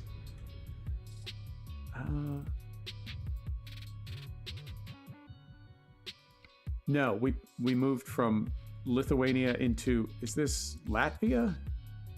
Yeah, and then this is that little weird pocket of Russia. So we're in Latvia right now. And then we'll cross into Poland here. Okay.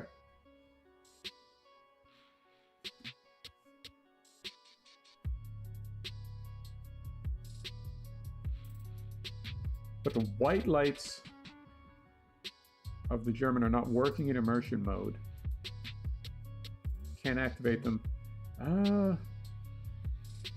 What game are we talking about? I don't. When you say immersion mode, I'm not following.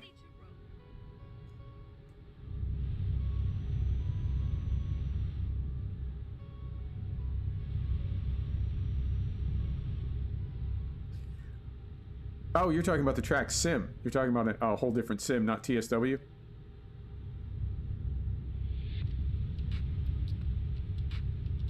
TSW2 tracks. I don't. Oh, I gotcha. Huh.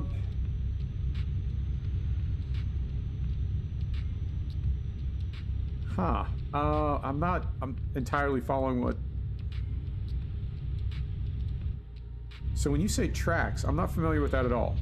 Is that something within Train Sim World? Or is that a mod? Keep level.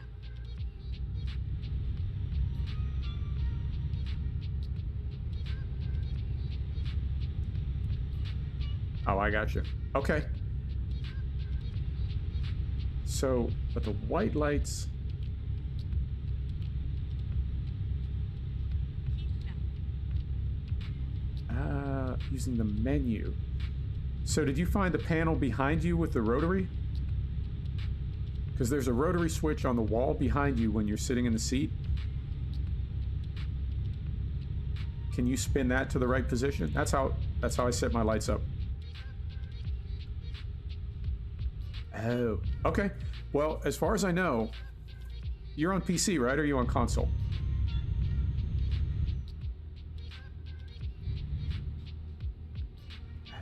Okay. Yeah, that's what I do it with. I don't know. Traffic up here too. Wow. PS4, that might be it. On PC, I just use that rotary dial. And it is kicking off in Latvia today. There are car crashes everywhere.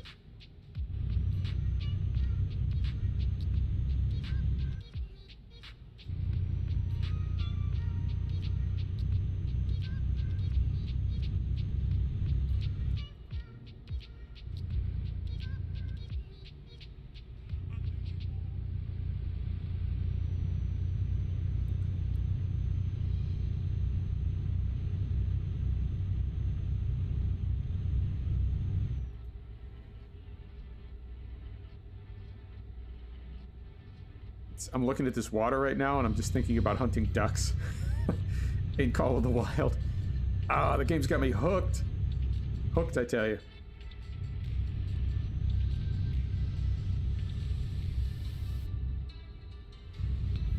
Yeah.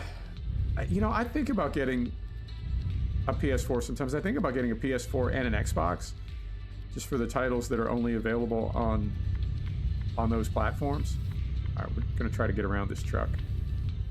No, we're not. JK, LOL. I think about getting those consoles just for the titles that you can only get on console, but it's like, man, I don't need 3 systems. I really don't. And I feel like if I did get consoles, I would need to get a nice TV. Right. I'm thinking about it, Fried. I want to be really careful because I know... well, I mean, it's not a gruesome game. You are hunting, but it's not, you know, it's nothing like...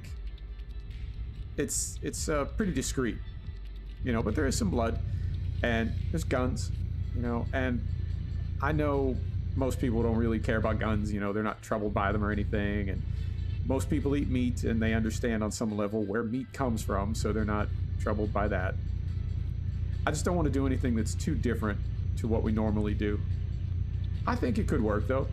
It's a really pretty game, and it's a really it's really relaxing to just kind of stroll around in Colorado or the Yukon. And there's 2 African maps. There's several in Spain. There's a couple in Europe, and there's one in Russia. So there's a lot of really beautiful areas to explore.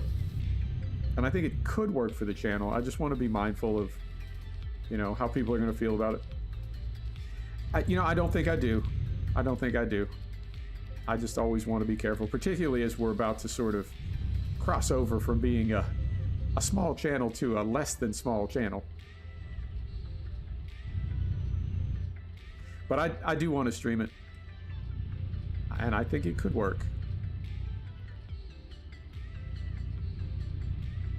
One of the tricky things is, though, so much of the game is sound. You have to listen for animals quite a bit. And even if the music was turned off, well, the in-game music will be turned off so I don't get a copyright strike, but if I have my own music on, I don't know if you'll be able to hear anything. So I don't know if you'll be able to hear the animals moving around, that sort of thing. I don't know if I'll be able to hear them. And if I turn the music off, I worry that it will be too sort of bland. You know, I tried streaming a few times with no music, and it just seems like it's... I don't know, man. In 2020, it's like all streamers have music on. It's just a thing. So I don't know if I could stream that with music and the game would work, or if I could stream it without music and then the stream wouldn't work. But we'll experiment a little bit. I've got no problem personally streaming it. I just want to make sure it's okay with the crowd.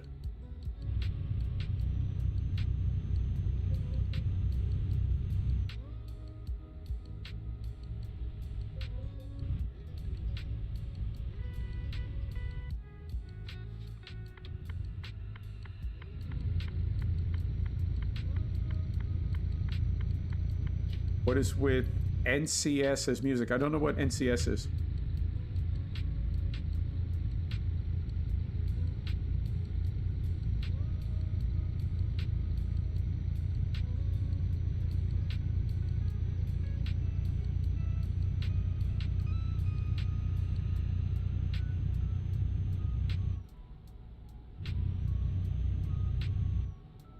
Oh, Ernie, you got to get in there. It's even better in multiplayer because you can have them show you around. No copyright sounds. I use Epidemic. We're on an Epidemic playlist right now. But it's, I don't know, it's just YouTube. Kind of goofy like that. And people get, there's stories about people that they're on stream, a car goes by with a song playing, and they get a copyright strike. Just absolutely over the top about copyrighted music.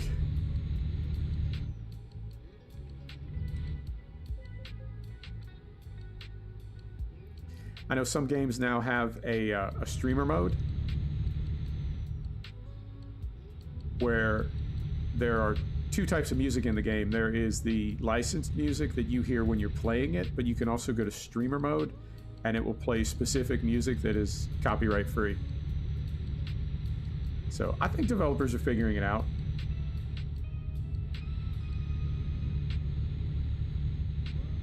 Oh, interesting. Okay. I'm not familiar with it. I know I tried a couple, before I went with Epidemic, I found a couple playlists on Spotify that said they were copyright free. I used them and then I immediately got a copyright strike. So the thing that I like about Epidemic is I have a signed contract, right? I have credit card receipts that say, you know, I licensed these songs from this date to this date, you know, and I have that in writing. I have that in an email. Yeah, I want something that if there are changes that I'll be able to have some sort of protection, because these videos, I mean, technically the first time I don't pay Epidemic, they own everything that I post. And they can monetize it. So I want to be super careful that somebody else doesn't end up owning all my content, because I have a feeling once they own it, you never really get it back. So yeah, I like it's less than the contract. I like having the credit card receipts just as some kind of proof.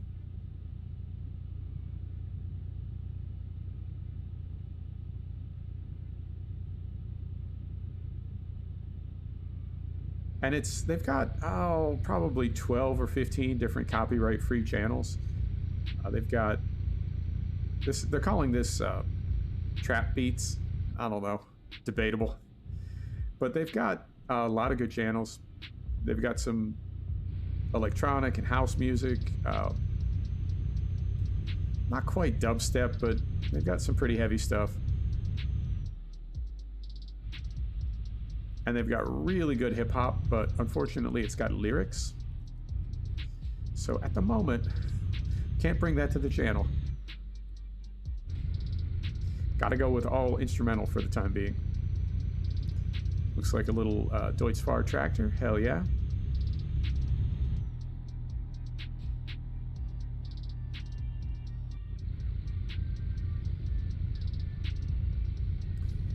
I'm trying to go between 2 and 3 hours. Right now we're about 2 hours and 5 minutes. I did a couple over 3 hours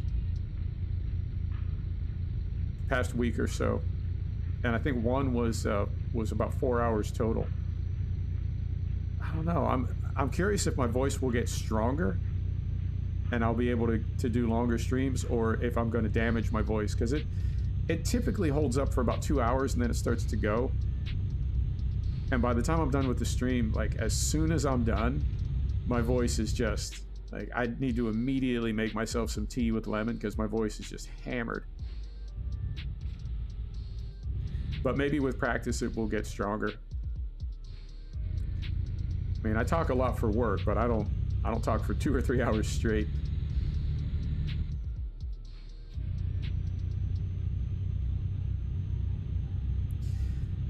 I would say that is a canola field.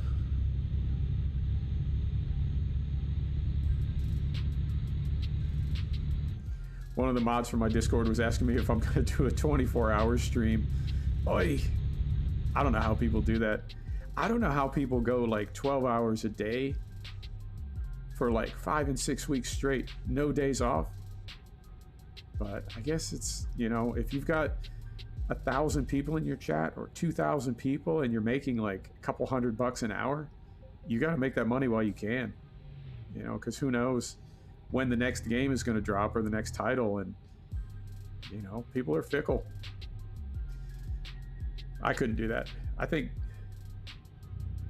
yeah, I think it would have to be energy drinks. Alcohol would, well, I don't think I would ever drink and stream. That sounds dangerous. But I think energy drinks, yeah.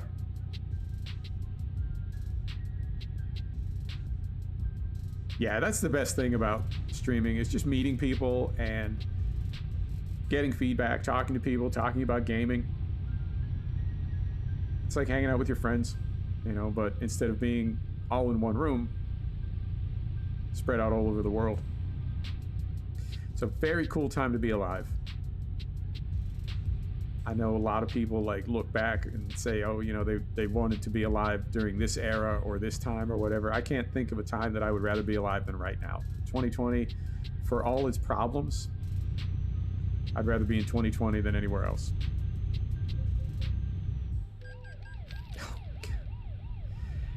I don't know. The game just seems a little different lately. Could be me.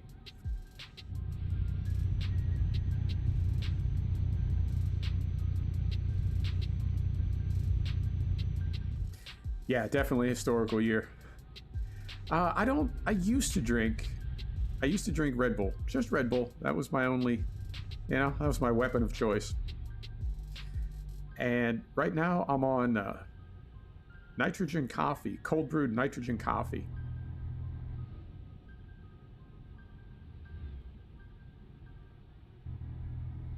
So I don't know. I mean, if coffee is an energy drink, then I guess I am drinking energy drinks. But like Monster and Rockstar, that's not. I don't know. I don't like the taste. I don't like the flavor. It tastes like cough medicine with kerosene in it. Not a fan.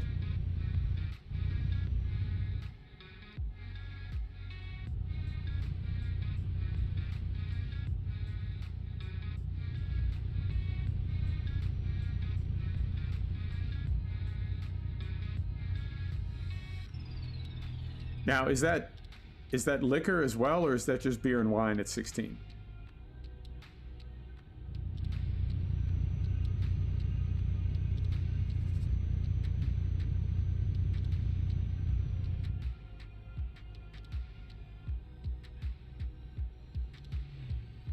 %. Okay, so beer at 16, but then wine and liquor would be 18 or older. That's fair, I suppose. And I was in Prague. That was the first time I ever had absinthe, like proper absinthe. You can get You can get absinthe in the U.S., but I don't know. I think it's different. I think it's different. I had absinthe in Prague, and it was making my neck muscles lock up. It was it was different. It was definitely different.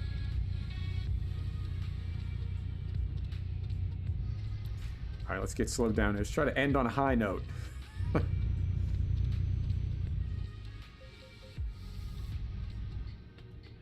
There we are. All right, and we're going to be making a left here. I don't know if we're making a left or if it's a traffic circle, but we're trying to get to the left. We've been getting a ton of tickets today, but we haven't hit anything, and we haven't taken any damage. We did, I think a car hit us, but we haven't hit anything.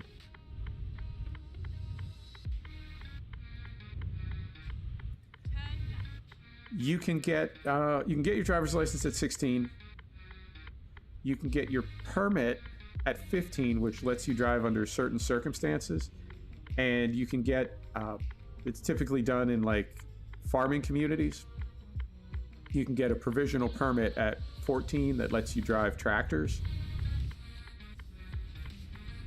But you're very limited in where and when you can drive. You can't drive on freeways. You can't drive at night.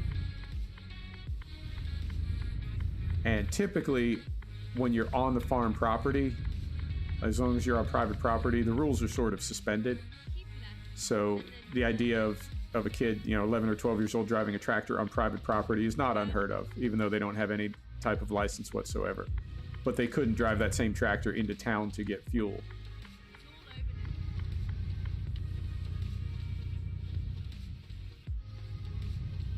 Yeah, same kind of setup in the US. You're sort of practicing driving, but you do have to have a licensed driver with you.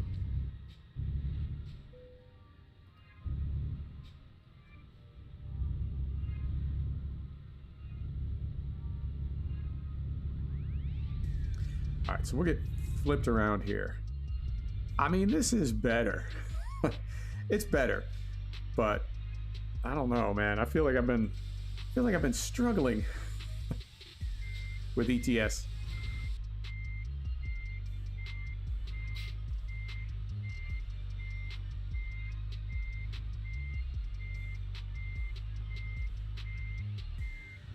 All right, so we'll do Purbeck Valley tomorrow without Precision Farming DLC, unless somehow the map updates overnight, which is not likely. But if it does, we'll leave Precision Farming on. But we'll keep working in Purbeck Valley because we got a lot of progress there, and I don't want to lose that progress. So we'll do that tomorrow, Thursday. Back to neutral, set brake, windows down, 1 in the afternoon, so no lights. Engine is off.